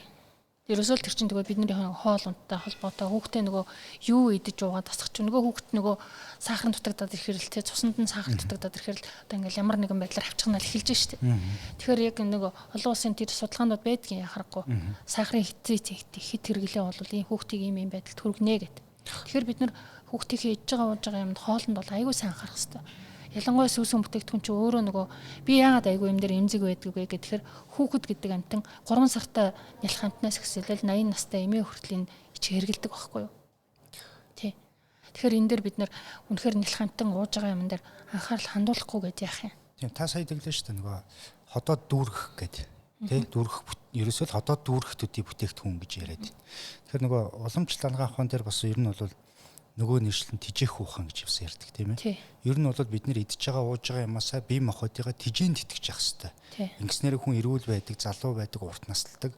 Үндсэл бол энэ эдийн ундаа гэж үздэг тийм ээ. Тэгэхээр одоо бидний энэ хэрэглээд байгаа энэ зах зээл одоо энэ орчинд бидний хэрэглээд байгаа юм нөгөө биднийг тижээнд итгэдэг юм ер нь ховор болчоод зөвхөн хүний ходоодыг дүүргэж өгөөд өлсөх мэдрэмжийн л нэг дарах.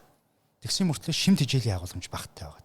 Энийн чинь үндэслэл нь бол сая 2017 онд гарсан Монгол одоо улсад хийсэн үндэсний судалгаа шүү дээ. Хүн амны хоо шим тижээлийн 5 дугаар судалгааны дүн гарсан чинь бид нэр биеийн одоо харагдцаар бол том маастай жин илүүдэлтэй эсийн төвшөндөө шим тижээлийн дутмагшилд орцсон. Өөрөөр хэлбэл эс нь өсгөлөнд нэрвэгдсэн явж байгаа гэдэг дүгнэлт гарсан. Тэгэхээр л одоо бидний нэг хэлээд байгаа таны одоо сая бидэд яриад байгаа энэ үндэсний нэмэлтүүдийг ихээр хийсэн массын үйлдвэрлэлд яваад байгаа зүйлүүд чинь биднийг шим тижээл болж чадахгүй байна гэдэг үзэл гарч ирж байна. Тэрийг өнөөдөр нөгөө одоо янз бүрийн бодис хийгээд ингээд тэрийг үндэсний нэмэлтүүдээр докторжуулаад нийлэгжүүлээд ингээд яваад байгаа байхгүй юу. Тэгэхээр би 2018 онд манай нэг мундаг багш ирсэн. Тэгэд ингээд намайг хичээл заагаад хүмүүст ингээд ажилчнууд манай ажилтнуудад хичээл заагаад ингээд бас хоёлаа цайны цагаар хоёлаа нэг дэлгүүр орё гэд. Тэгээ би хажуудлын хүнсний дэлгүүр ороод утсан чинь ингээл хэсэг явж яснаа танад хоол болох хүнс алгаа гэж хэлсэн. Ер нь бол нөгөө хоол болох хүнс гэдс дүүргэх хүнс гэдэг хоёр ойлголт байдаг. Тэгээд ер нь хүн гэдэг амт нүүрс ус уураг тос эрдэс бодис одоо гэд ер нь бол 6 төрлийн амин дэм шим тижээлийг дээрэс нь нэмээд устай 6 төрлийн амин дэм одоо энэ шим тижээлээр тэгж явдаг байхгүй юу? Бидний өнөөдрийн нөгөө идээд байгаа хоол хүнс бол яхахгүй уураг байгаа, нүрс ус байгаа, тос байгаа. Гэтэл цаана нөгөө төрөл бүрийн амин дэм эрдэс гэдэг бодис гэдэг нарийн нөгөө нэг одоо хүний бие организмыг өөр юунаас ч авах боломжгүй түрүүн жишээ нь бяцлагнаас иржсэн бяцлагны тэр амин хүчлүүдийг бол юунаас ч нөх болцоо байдаггүй. Зөвхөн тэр органик дотор бяцлагны тэр биохимийн процессын үр дүнд үүсдэг тэр мундаг амин хүчлүүдийг өөр юугаар ч нөхөж чадахгүй байхгүй юу. Тэгэхээр бид нар чинь нөгөө байнга хиймэл хүнс идээд ахаар тэр нөгөө юмныхаа дутагдлалд орохгүй ачдаг юм. За тэгээд тэрмээ дээрэс нь нэмээд нөгөө хиймэл хүнснүүд нь бид нарыг донтолтонд оруулчихж байгаа байхгүй. Идмээр санагдаад байдаг.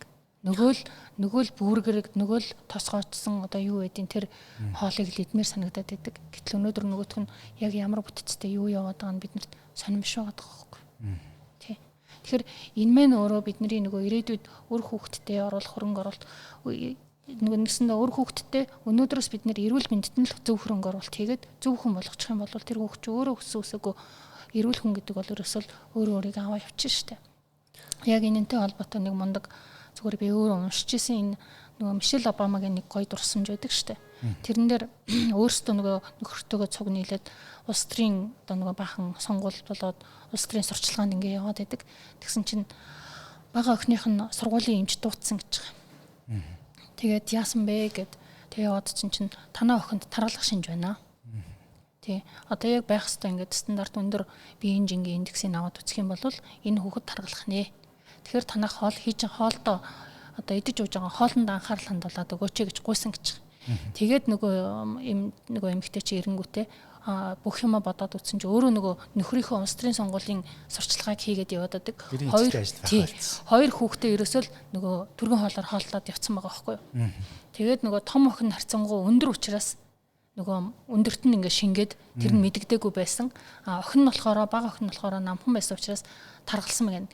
Тэгэнгүүтээ ерөөсөө нөхөр чинь цагаан ордонд очингуудаа яг энийг ажил болгосон шүү дээ. Тэгээд цагаан ордны нэг хэсэгт нь тэр нөгөө шин ногооны юм юу одоо тал булан байгуулад айгүй мундаг тийм одоо агрономчдыг авчиад тэнд одоо шин ногооны талбай байгуулад тэн дээрээ тарьсан одоо юугаараа ногоогоороо хүүхдүүдэд яг өдөрт хийж хоолыг хийгээд за яг тэр нь ингээд дахиад нөгөө яг өөрийнх нь хийжсэн ажилтай зөрчиллөөд эхлэхээр хүүхдийн идж байгаа ууж байгаа юм зөрчиллөөд ирэхээр нөгөө ундаа янз бүрийн фаст фудууд болсон. Тэгэнгүүт нь яг тэр бүх үйлдвэрлэгч нарыг цагаан ордонд ураад хилцүүлэг зохион байгуулад тэгээд энэ өөрөө айгүй мундаг амжилтанд хүрсэн. Одоо ч энэ ажил нь явдаг штэ. Тий. Миний санаж байгаа энэ чинь нөгөө бас давхар одоо дийд гэх юм уу Let's Move гэж бас том компанид ажил өрнөжсэн тийм ээ. Хөдөлцгөө нөгөө хүүхдүүд чинь тархалаад эхэлсэн. Тэгээд нөгөө дасгалыг одоо хөгжимтэй дуутай болгонгуудаа Beyoncé-гаар дуулуулад хөдөлгөөн нөгөө яг завсарлагаанаар Beyoncé-гийн тэр дуугийн дагаал хийхэд яг нөгөө элементүүд дасгалын элементүүд орсон. Тэгээ хөөхөн хөлрөө дасгалын одоо юу болж исэн нэг ийм бас гоё жишээ байсан. Тэгээ би одоо яг энэ дээрс хоёлаа нэг хүүхдийн хоолцтой холбогдсон дээр бас нэг ийм одоо 2 жилийн өмнө санагдчихэж байна. Би шилэн дансан дээрээс одоо юуг шүүсэн. Одоо нэг цэцэрлэг Улаанбаатар хотод ч одоо нөгөө орон нутгийн өмчт аж үйлдвэрийн газар гэж байдаг тийм ээ. Багчууд хүнс юу ивчлээд 3 4 компани байдаг. Тэдний нөгөө шилэн дансаар одоо тендерээр авсан хүнсний бүтээгдэхүүнүүд чинь одоо цэцэрлэгүүдэд очиж тараагдчихж байгаа шүү дээ. Тэгээд тэн дээрээс ингээд судлаад үзсэн чинь ерөөсөө хүүхдүүдэд одоо тэр масл нь болохоор трансны агуулмжтай маслуудыг өгч ирсэн. Маргариныг өгч ирсэн. Эсвэл спред уу? Тийм, спрей маргарины юмнуудыг өгч ирсэн. Тэгэхээр энэ дээрээс бид нар одоо ингээд улсын төсвөөс сургууль цэцэрлэгийн одоо яагаад үндэсний том одоо үдийн цай байсан бол үдийн хоол болголоо тийм ээ ингээд яваад яг үнэ эрэхтэй тэнд илчлэг бол яг адилхан аваад идэг нөгөө гарал үүслийн хувьд нь бид нар хяналтыг маш сайн тавихгүй бол илчлэгээр нь тооцчих юм бол яг илчлэг нь бол гүйцэд өгөгдөд идэг үнэ эрэхтэй нөгөө трансусны асуудлууд яригдаад илчлэг гэхээсээ илүү ер нь хоолн дээр яач утсан шимтгийлэл асуудал нутришн гэдэг чинь ерөөсөө яа харахгүй л бидний өдөр тутмын хэрэглээ. Бидний ер нь бол бид нар яах гараад яагаад өнөөдөр одоо энэ баахан олон амин дэмэг гаднаас аваад байгаа. Хүн гэдэг амтэн чинь уг нь бол энэ идж байгаа ууж байгаа хоолоор авчих хэрэгтэй байхгүй. Гэхдээ нөгөө хотчлт тэгэл одоо агарын бохирдол янз бүрийн юм наслаад хүн гэдэг амтэн нэмэлтээр энэ бүгдийг авах хэрэгтэй гэж үзээд байгаа. Гэхдээ за яг өдөр одоо амин дэмийг тодорхой хэмжээгээр авах нь бол одоо авг. Гэхдээ хүүхдэд бол яач утсан өнөөдөр зүгээр цэцгийн тосны оронд таранс тос өгчөд зүгээр ингээд энийгээд байж ин гэдэг бол бид нэр зүгээр ирээдүгөө хорлж ийн л гэсэн үг. Шулуух байлгт. Ер нь ингээд би өөрөө одоо 92 оноос хойш сургууль төгсөж ирснээс хойш яг хүнсний салбарт ажиллаж байна. 3-4 үйлдвэрийн төслийг яг нөгөө судалгааны төвшингээс нь эхлээд үйлдвэрээ төслөө удирдаад үйлдвэрийн ашиглалтанд оруулаад үйлдвэрийн дараагаар нь ажиллаж ирсэн.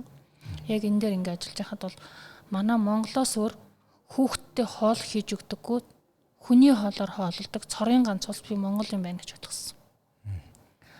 Бусад бүх улс орон үр хүүхдтэй яг одоо манай хүүхдүүдийн одоо түрүүний чиний хэлсэн нөгөө хүн амын хоол тэжээлийн судалгаан дээр үндэслээд даашаа бүсээр нь гаргаад тэрэнд нь таарсан хоолыг өгдөг. Ерөөсөө л ийм ингэжээж бид нэр үр хүүхдээ ирээдүгэ одоо эрүүл байлгана. Эрүүл хүүхэд өнөөдөр энэ улсыг хөгжүүлнэ. Бас нэг тэр нэг та үнэхээр англи хэлтэй миний англи хэл бас сайн биш л те. Яг зөвхөн ингээд мэрэгжлийн төвшөнд уншаад байдаг. Гэхдээ Америкийн 3 эрдэмтний Poor Economics гэдэг нэг гоё ном гарсан байлээ.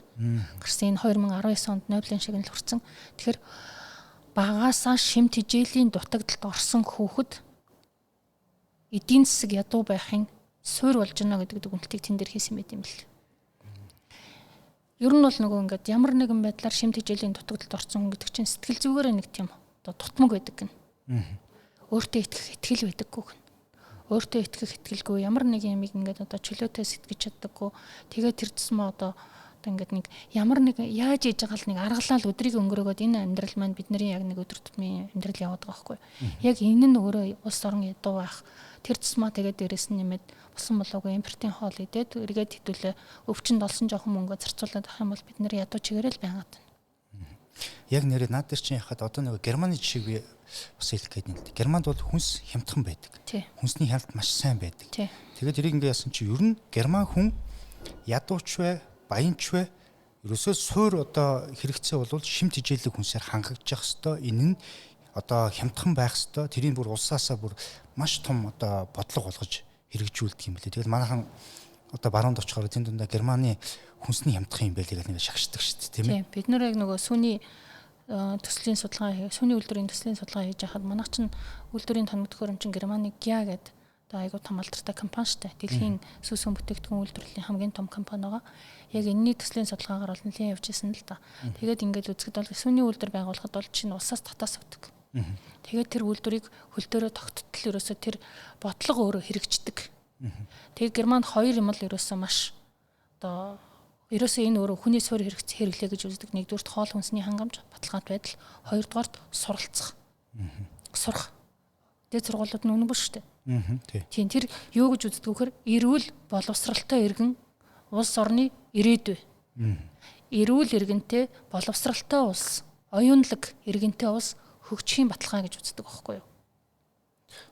Ерөөсөө суур ойлголт. Энэ бол суур ойлголт. Тэгэхээр хэдүүлээ би бол юу гэж боддог вөхөр хүүхдүүдэд айл болох эрүүл өнөөдөр хэдүүлээ сургалтанд нь магадгүй өндөр төлбөр төлөөд хувийн сургууль суугаж байгаа ч гэсэн хажууд нь хүүхд нь юу идэж чинь, сургууль дээр юу идэж чинь гэдгийг бас нэг бодож байгаараа гэд.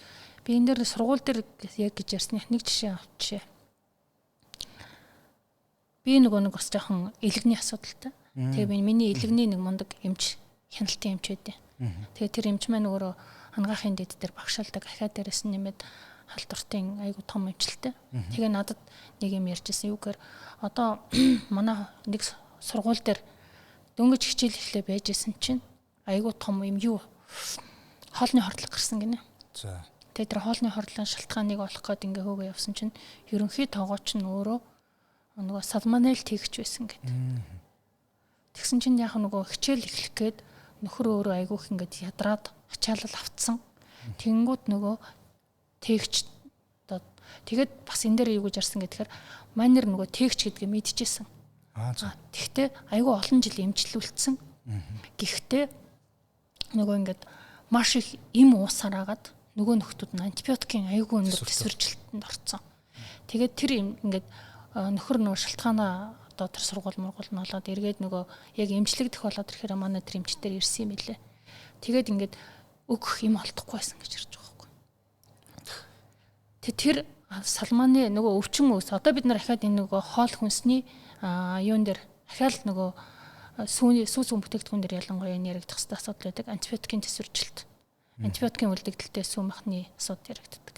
Тэгэхээр бид нар энэ яадгүй гэхээр бид нар өвдлөө гэхэд сүүгээрээ ч юм уу махараа ч юм уу дамжуулаад янз бүрийн эмийн үлдэгдэлтэй хэрэглээд байдаг. Эсвэл одоо энэ нөгөө өвс нь юу тарсны ургамал маань өөрөө пестицид химийн бодисын үлдэгдэлтэй яваал байвал хүний бие организм яг л ийм байдалд орж идэг байхгүй.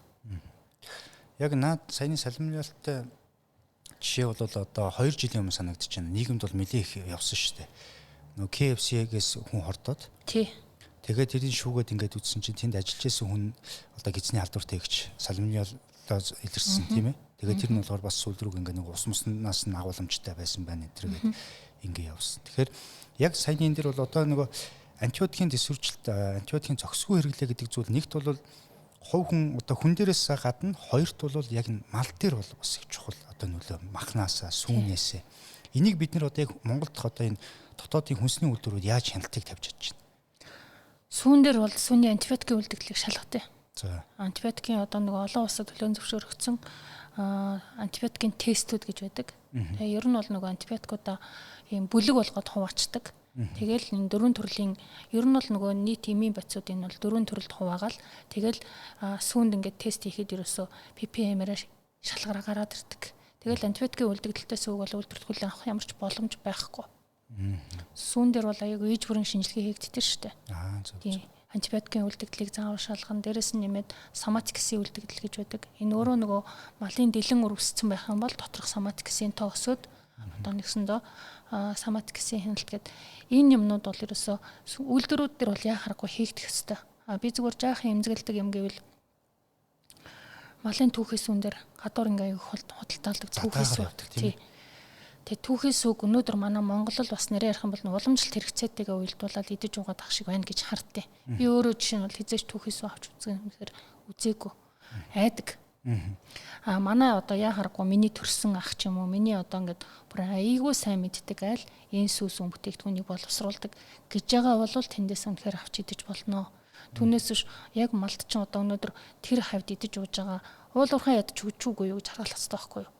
Нөгөө айл маань нөгөө ингээд даар хангаа гэж ярьж л байна. Гэтэл нөгөө хажууд нь нөгөө айхтар алтны нинжанууд нь газар ухаал хэмээн бод сэргэлэл мөнгө бас сэргэлээд байгаа бол тэр малын тэр одоо сүү маханд юу явж явах вэ? Дахиад бид нар бодох хэрэгтэй асуудал байхгүй. Миний хамгийн айдаг юм энэ. Тэгсэндээ бид нар үнэхээр тэр уламжлалт хэрэглээ гэдэг ямыг үнэхээр манай Монгол байх нь байдаг. Гэхдээ өнөөдөр яг тэр үеийн нөгөө агаар байгаль орчны аягүй сайхан байдал чинь бас алдагдчихад байгаа байхгүй. Тийм шүү. Тэгэхээр тэр уул уурхай хөгжиж байгаа тэр газар нутагт хэрэглэх химийн бодисын хэрэглээ хяналт гэдэг бол өөрөө ахиал асуудал. Нөгөө л бидний химийн бодис хотоодороо авч байгаа химийн бодис магадгүй ахиад тэр уул усаар ч дамжаад бид нарт орж ирж лээ гэсэн үг байхгүй. Яг энэ дээр саний задгаас сүү гэдэг дээр бол одоо ингээ үндэсний үйлдвэрлэлүүд маань бол маш нарийн хяналтууд хийдэг юм лээ. Би бас газар дээрээс нь очиод компаниудын юмнуудыг ингээ бас сонирхоод сурвалжлаад явж ирсэн. Маш нарийн хяналтууд хийдэг. Өөрөөр хэлэх юм бол одоо малчнаасаа эхлээд одоо бүтээгдэхүүн болоо гартал бол одоо ихтгэлтэй байж чадхаар хэмжээний одоо үйлдвэрлэлийн процессд ороод ингээ явж байдаг. Гэтэл задгаас үг бол үнэхээр асуудал юм билээ. Задгаас өндөр энэ хориглоод байдаг. Тэгээд энэ ингээд байгаад байдаг. Хориглох юм билээ шүү дээ. Мэргэжлийн хяналтаас нь одоо журам гарцсан, худалдаалгыг хориглоод ингэсэн тийм журамтсан юм байдаг юм билээ. Харин тийм тэгээд хүмүүсийн хэрэглээ бас байгаад байт юм уу гэж би хараад байдаг шүү дээ. Тэгээ би бас нөгөө сүс хүн бүтээгдэхүүн бидний эрүүл мэндэд гэдэг дээр яг одоо ингээд нөгөө хүмүүс айгүй хүсэлт ирээд. За. Манай монголчууд ч ер нь айгүй ичтэй ард юм бэл. Ямар ичтэй байна. Тэгээд надаас айгүй олон хүн тэгж асуусан байхгүй энэ задгаас хүн ингээд авах гэсэн юм аа. Тэгтээ би ингээд задгаас хүнд айгүй дуртай үйлдвэрийн сууж чаддаг юм аа. Тэгээд ер нь бол ингээд нөгөө дэлхийн сүний холбоо гэж байдаг. Тэгээд дэлхийн сүний холбоо гэж байдаг. Яг энэ дэлхийн сүний холбооны чиглэлээр улсад одоо ингээд одоо тэтгэврт гарсан эрдэмтэд нь ингээд юм баг болоод тэгээ яг ингээд одоо мэрэгжлийнхээ зөвлөгөөг өгдөг ийм бас мэрэгжлийн сайтууд байдаг аахгүй юу. Тэгээ тэрэн дээрээс би ингээд үзчихсэн чинь нэг айгүй том эрдэмтний яг түүхээс үг үнэхээр одоо хэрэглэх тийм сонирхолтой байдаг болвол тий ийм аргаар шинжилээрээ гэд ингээд 6-7 арга байдаг аахгүй юу. Тэгээ тэрийг би ингээд орчуулад за яг үнэхээр тий одоо ингээд хэрэглэх шаардлагатай бол энийгээр ингээд үзээрээ яг ийм аргууд байд юм аа гэд ингээд 6-7 арга маш энгийн аргууд ингээд тавьсан чинь тий тавьсан чинь сүүнийхнээсээ одоо яг мэрэгжлийн хүмүүсээсээ бас юу зэмлэл хүрсэн. Яагаад гэвэл буцаагаад нөгөөдгийг чинь ашигладаг гинэ. Нөгөө фермерүүд нөгөө малчд чинь. Оо за. Айгуу сэргэлэн. Ерөөсөө эсрэгээр нь хийчдэг гэдэг байгаа байхгүй юу. Тэгээ чи өөрөө нөгөөдөлдөө ингээд буруу арга зааж өгöd байна. Ийм сони юм бити тавиад гэж зэгнүүлсэн. Тэгэхээр Яг одоо би бол хизээч тийм төсөөлөхгүй харин зүгээр нөгөө магадгүй саваа дутуу угаагаад те периний үлдэгдэл байна уугүй юу. Тэр чи өөрөө нөгөө сүүн дагуулгаж байгаа дарангуйлагч удсуулаа явчихдаг байхгүй юу. Тэгэхээр пери үлдэж үгүй юу. За тэрийг ингэж шалгаараа энэ төргээд ингэсэн чинь тэр маань эсрэгээрээ ингэ дараа болгоод ирэхээр бид нар одоо үгээ хэлэхээс айж эхэлж байгаа байхгүй юу. Ураг заагаад өгч. Тэгээд айгүй хэцүү юм бэлээ. Тэгэхээр яг үнийг хэлэхэд би өөрөө яг өнөөдөр миний ах トゥ төр даав ээж төрөл садан тэгэхээр сүү сүм бүтээгдэхин хийдэг бол авахаас ш яг үйлдвэрийн боловсролтой бас ч гэж хэдэн үйлдвэрч үнэхээр мундаг ажиллаж байгаа шүү дээ. Тийм ээ. Одоо ингээд яг зөвхөн хүмүүсийн нэг эргэлзээд нэг асуугаад байдаг зүйл байна. Одоо савлагдсан сүнүүд дээр А найрлага, үнэний одоо шингэн сүү, Б найрлага, хуурай сүү гэдэг. Тэгэхээр нэг хуурай сүү гэхээр ямар сүү юм болоо гэдэг энэ дээрээс их имээдэг. Та энийг бас сайхан тайлбарлаад өгч. А найрлагын хизээ үеэр хэрэглээд идэх юм. Б найрлагын хизээ үеэр хэрэглээд идэх юм. Тэгээд тэр хуурай сүү гэдэг зүйлд нь ихтгэлтэй байж болох юм уу юм уу? Хуурай сүү гэдэг ер нь бол ахаал хүнсийг хадгалах бас нэг аргуудын мундаг аргуудын нэг нь энэ хуурай сүү гэхгүй юу? Сүүний өөрийнх нь нэг ойролцоогоор 87 орчим хувь нь ус байдیں۔ Энэ усыг нь одоо нэгсэндээ усыг нь л ууршуулаад хуурай хэлбэрт оруулчихж байгаа. Эргээд ингээд бол одоо уург энтер нь бол харцангуй ингээд нөгөө хатцсан байдаг. Гэхдээ эргээд цэвэршүүлсэн ийм зориултын усанд хийгээд сэргээхэд уург нь бийжиж одоо бийчих гэж нэг юм процесс үүдээ. Тэгээ энэ бүх процессууд нь ингээд сэргээд ирдэг. Эргээд сүмэн одоо ингээд сэргээ хуурай сүүг усанд хийгээ сэргээсэн сүү гэж бол бид нар ярьдаг л да. Тэгээ энэ дээр бол энгийн сүнээсээ шингэн сүнээсээ нэг л ялгаа байдаг. Энэ нь юу гэхээр дулааны боловсруулалтын үед шин саасан сүнд бол дулааны шинхэн нөгөө нэг цэмэнд юм ч юм уу байж идэг. Гэтэл нөгөө дулааны боловсруулалтад орцсон учраас тэр амархан ууршдаг амин дэмүүд нь л баг зэрэг буурсан байдгийг. Тий. Төхөн содорцсон байх нь. Тий. Түүнээс үүш нөгөө уураг, кальц бүх юм тэр чигээрээ байж идэг. За тэгээд А тэмдэглэгээ гэдэг бол одоо манай Монгол улсын сүү бэлтгэн нийлүүлэлтийн тогтолцоо ч өөрөө бас жоохон улирлын чанартай шүү дээ. Тий. Улирлын чанартай. Тэгээд энэ улирлын чанарыг аваад үзэхээр зуны улирал бол шингэн сүний нийлүүлэлт ихсчдэг. Энэ үед бол бид нар бүх бүтээгдэхүүнүүдээ бол А тэмдэглэгээр явж байгаа. Б тэмдэглэгээ гэж ярьдаг. Б тэмдэглэгээ гэдэг нь бол яг үнэний сүг одоо хуурай төлөвт оруулаад буцаага сэргээсэн сүг очирч байгаа. Энэ дээр би бас нэг ямиг онцол заавал хэлэх хэрэгтэй гэж бодчихлоо. Юу гэхээр түрүүний одоо хоёлаа хүнсний нэмэлтүүд ярьжсэн нэг гол юм дотор кофений сүг гэдэг нэг би яг асуу хийж бас бодоод байж байлаа. Тэгэнгүүт тэрийг одоо яг тэр кофений сүг чинь өчнөө тэр чигээрээ таранстос ахаад нөгөө айхтар глюкоз фруктозын сироп тэгэл одоо тэр кофений сүг хийхэд хөөсрөдөг хөөс хүртэл цахиурын нэг давс байдэн шүү дээ. За тэгэнгүүт тэр одоо кофений нон дери крем буюу сүүний бус тос гэсэн үг байхгүй юу? Яг оноож өгсөн бол олон улсын нэршил нь бол нон дери кремер гэдэг үг юм билээ шүү дээ. Өөрөөр хэлбэл сүүний бус тослог. Манайх орчуулгатай авчиад кофений сүү гिचгээр тэнд нэг сүү гэдэг юм агуулга буучаад байгаа. Тэгэхээр бас нарийн ярих юм бол бас хэрэглэгчдийг төөрөгдүүлж байгаа бас нэг зүйл юм байна гэж би сувдаа хараад. Тэнгүүтээ тэрийг одоо цай чанахад тохиромжтой энэ төргээ бичсэн байдаг байхгүй. Гэтэл өнөөдөр цай чанахад зориулттай байдаг шүү байхгүй юу? Тогоо дүүрэн цай чанаа тэрэн дээр одоо хэдийн хэмжээний сүү хийх юм. Гэтэл өнөөдөр нөгөө тэрэн дотор агуулгаж байгаа химийн бодисуудыг чи хэрэглээ ахаал яваадаг нь үсттэй.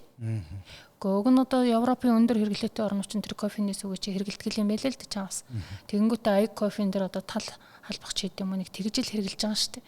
Гэтэл цай чанаа гэхээр бидний ч одоо тоогоогоор нь л одоо хийгээл уугаад тахна шүү дээ.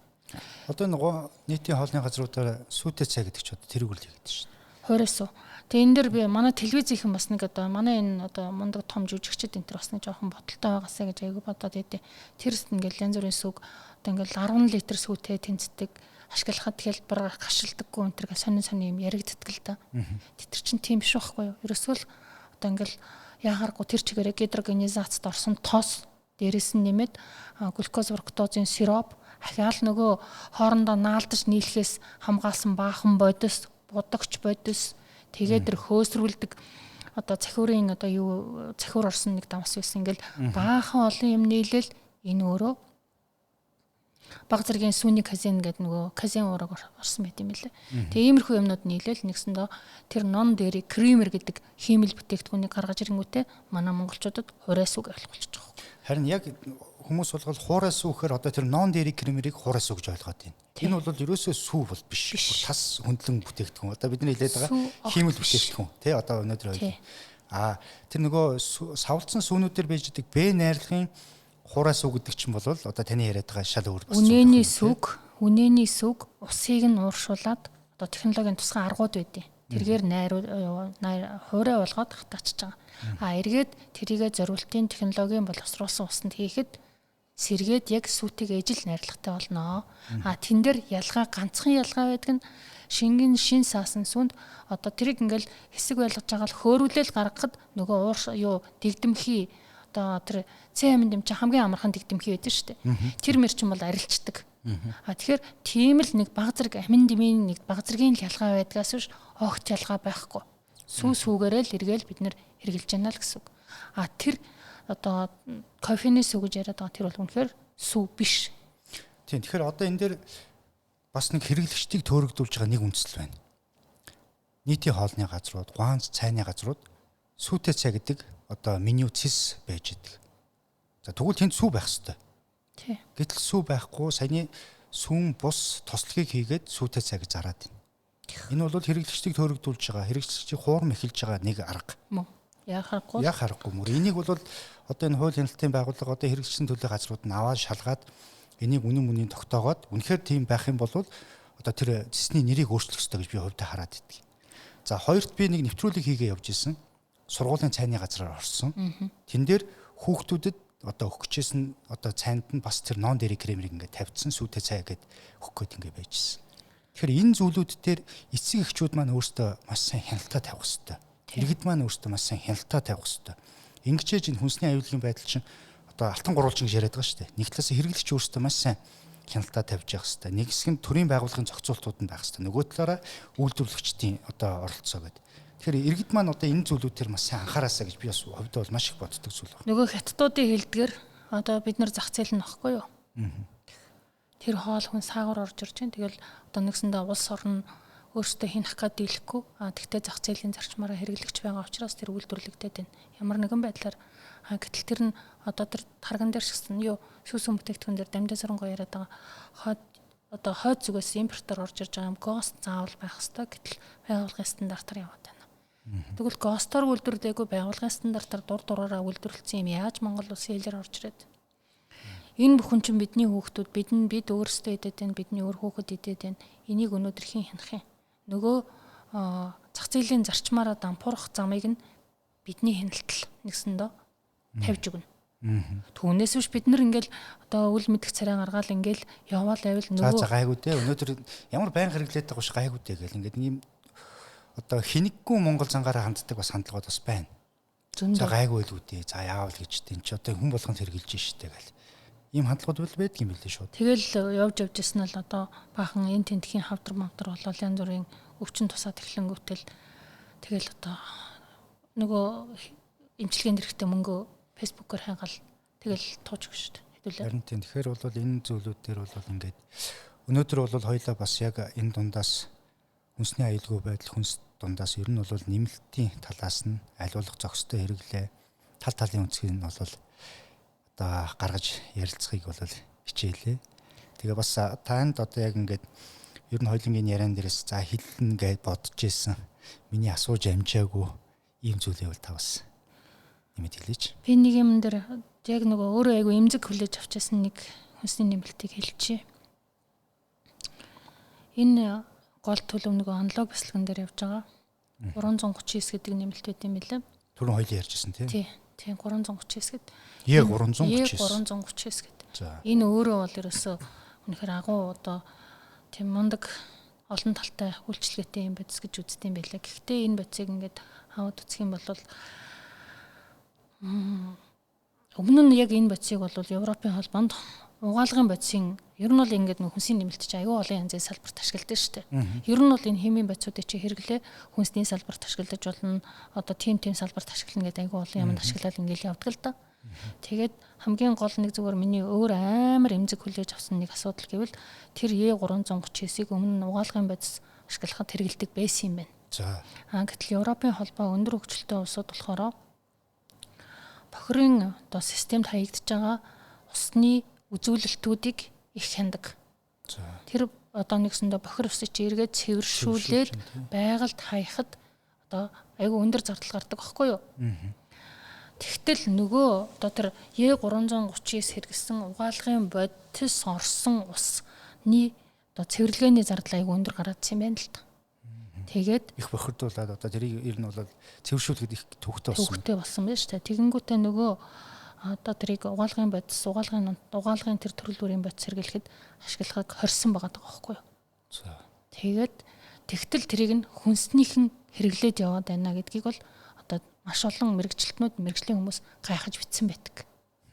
Тэгэхээр одоо бидний зүгээр ингээд тэр янз янзын махны амттай гэсэн янз бүрийн тэр бяцлагнууд дотор бол 331, 339, 450, 452 гэсэн нэмэлтүүд бол аюул их орж ирдэг.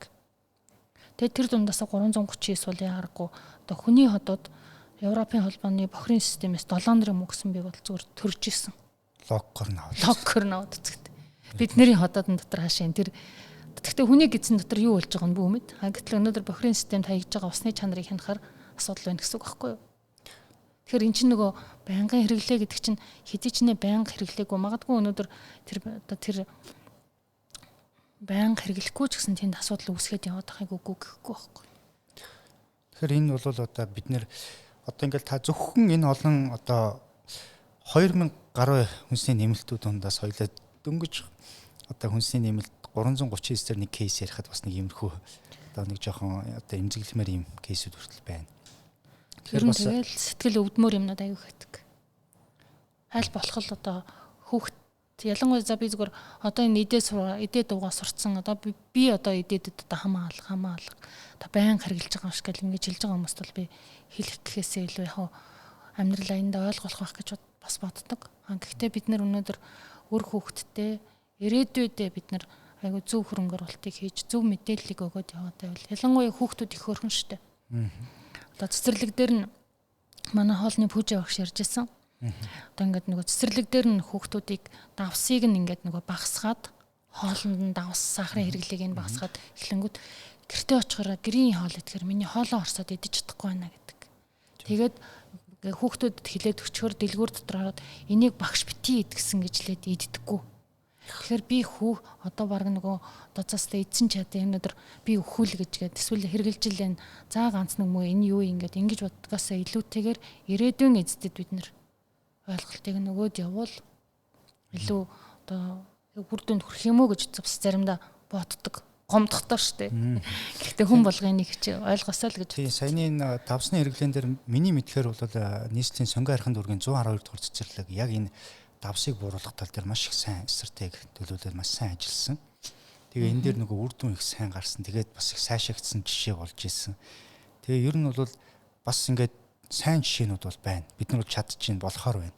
Тэгэхээр иргэд маань бас энэ зүйлүүдийг бас тал талаас нь мэдээд тэгээ сайныг бас ялгаад муугийн сайн бас ялгаж байгаасаа гэж бодож байна л да. Дээрээс нь нэмээд хэдүүлээ энийг мэддэггүй байсан нэгсэндээ Монгол руу дотор зах зээл гэдэг юм ихснээс хойш энэ орж ирээд одоо ямар хугацаа өнгөрснийг мэдэхгүй тий. Гэхдээ энийг хүмүүс мэддэггүй байсан. Одоо би бол ярьж эхэлж ийн гэдэг бол бас хүмүүс хянж эхлэхийн жишээ байхгүй эхлэл байхгүй.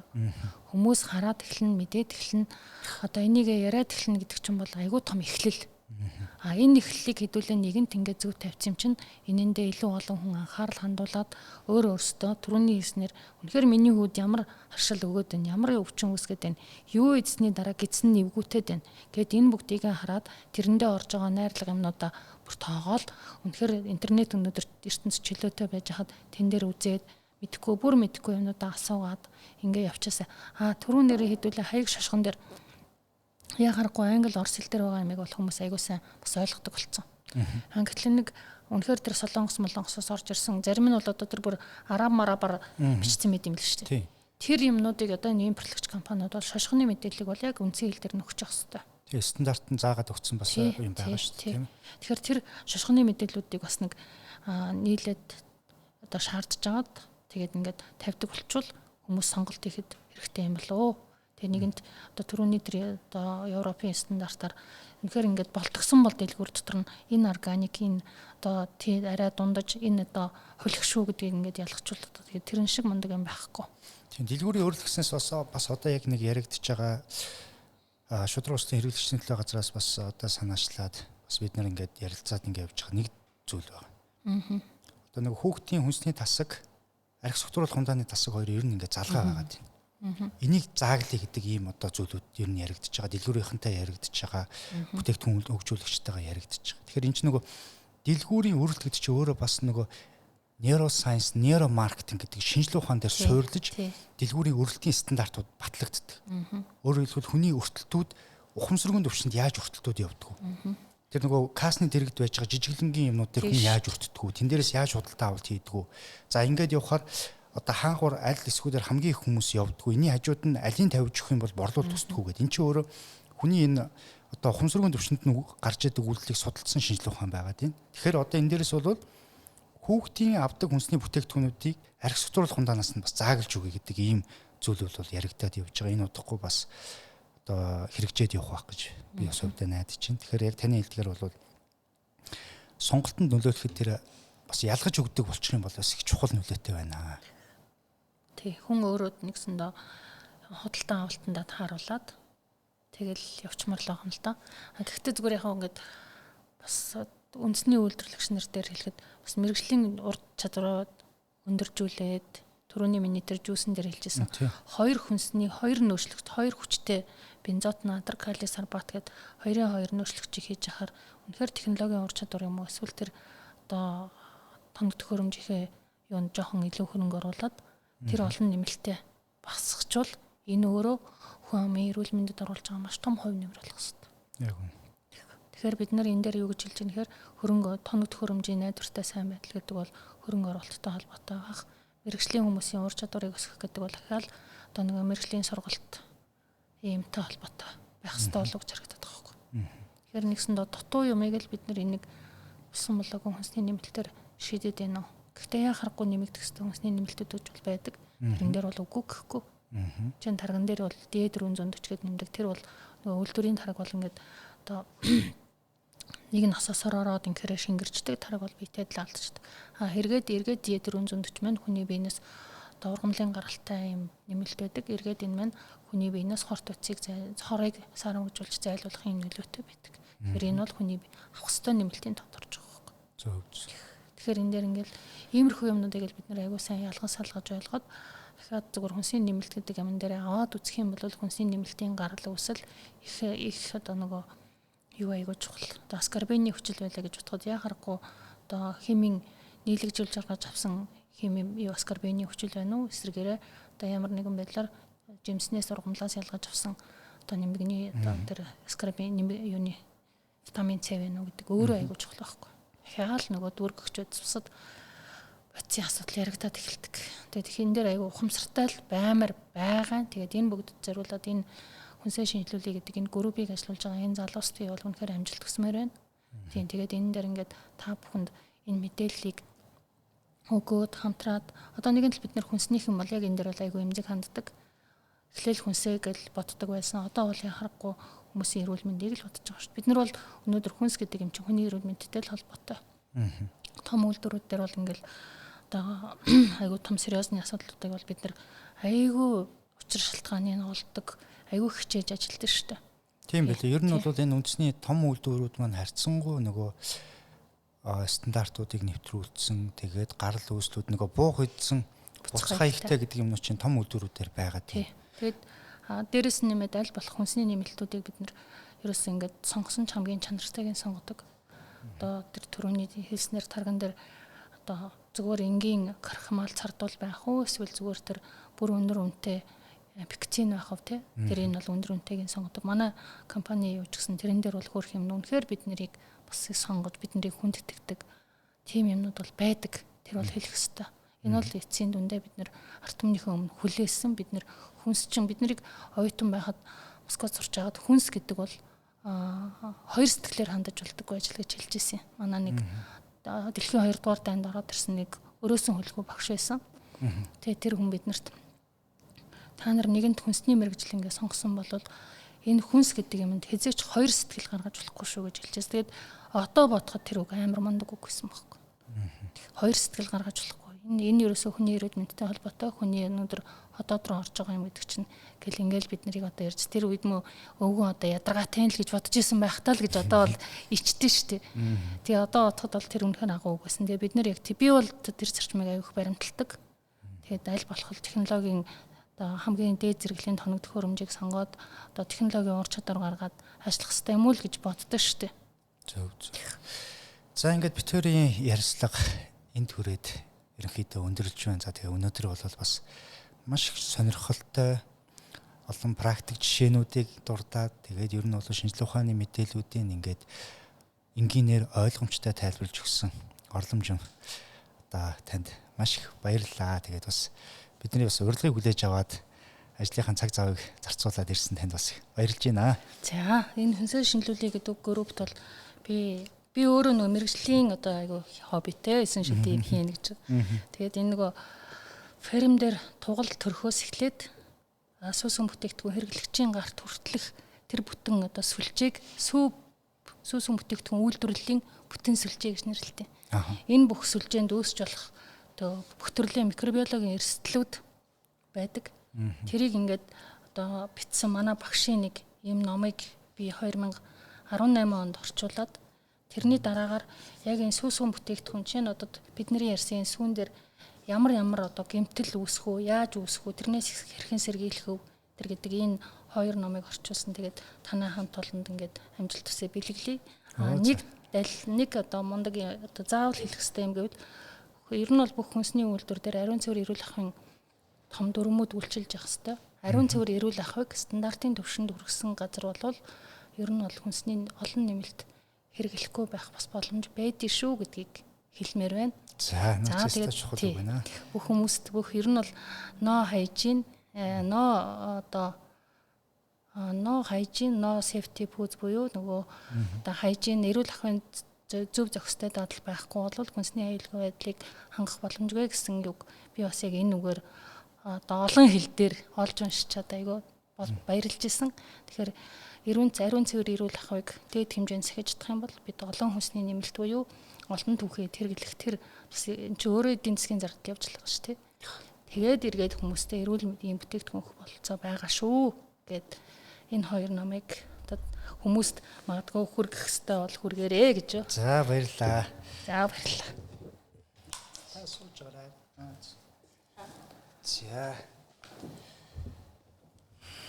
За баярлалаа. Гоё номтой боллоо. Тэгээд бас үзэгчдтэй харуулад гоё юм бэлгээ харуулчаа. Тэгээд цэцгээгч нөгөө цагааны цэцгээгч бас өгсөн гэсэн тийм. Тэгсэн. Тий. Манай цэцгээгч ч айгүй мундаг энэ номыг надад редактор хийж өгсөн. Харин их гоё номнууд байна. За ингээд Захимч подкастын энэ удаагийн дугаар энэ дөрөв өндөрлж байна. Дараагийн дугаараараа уулзлаа. Түр баяртай.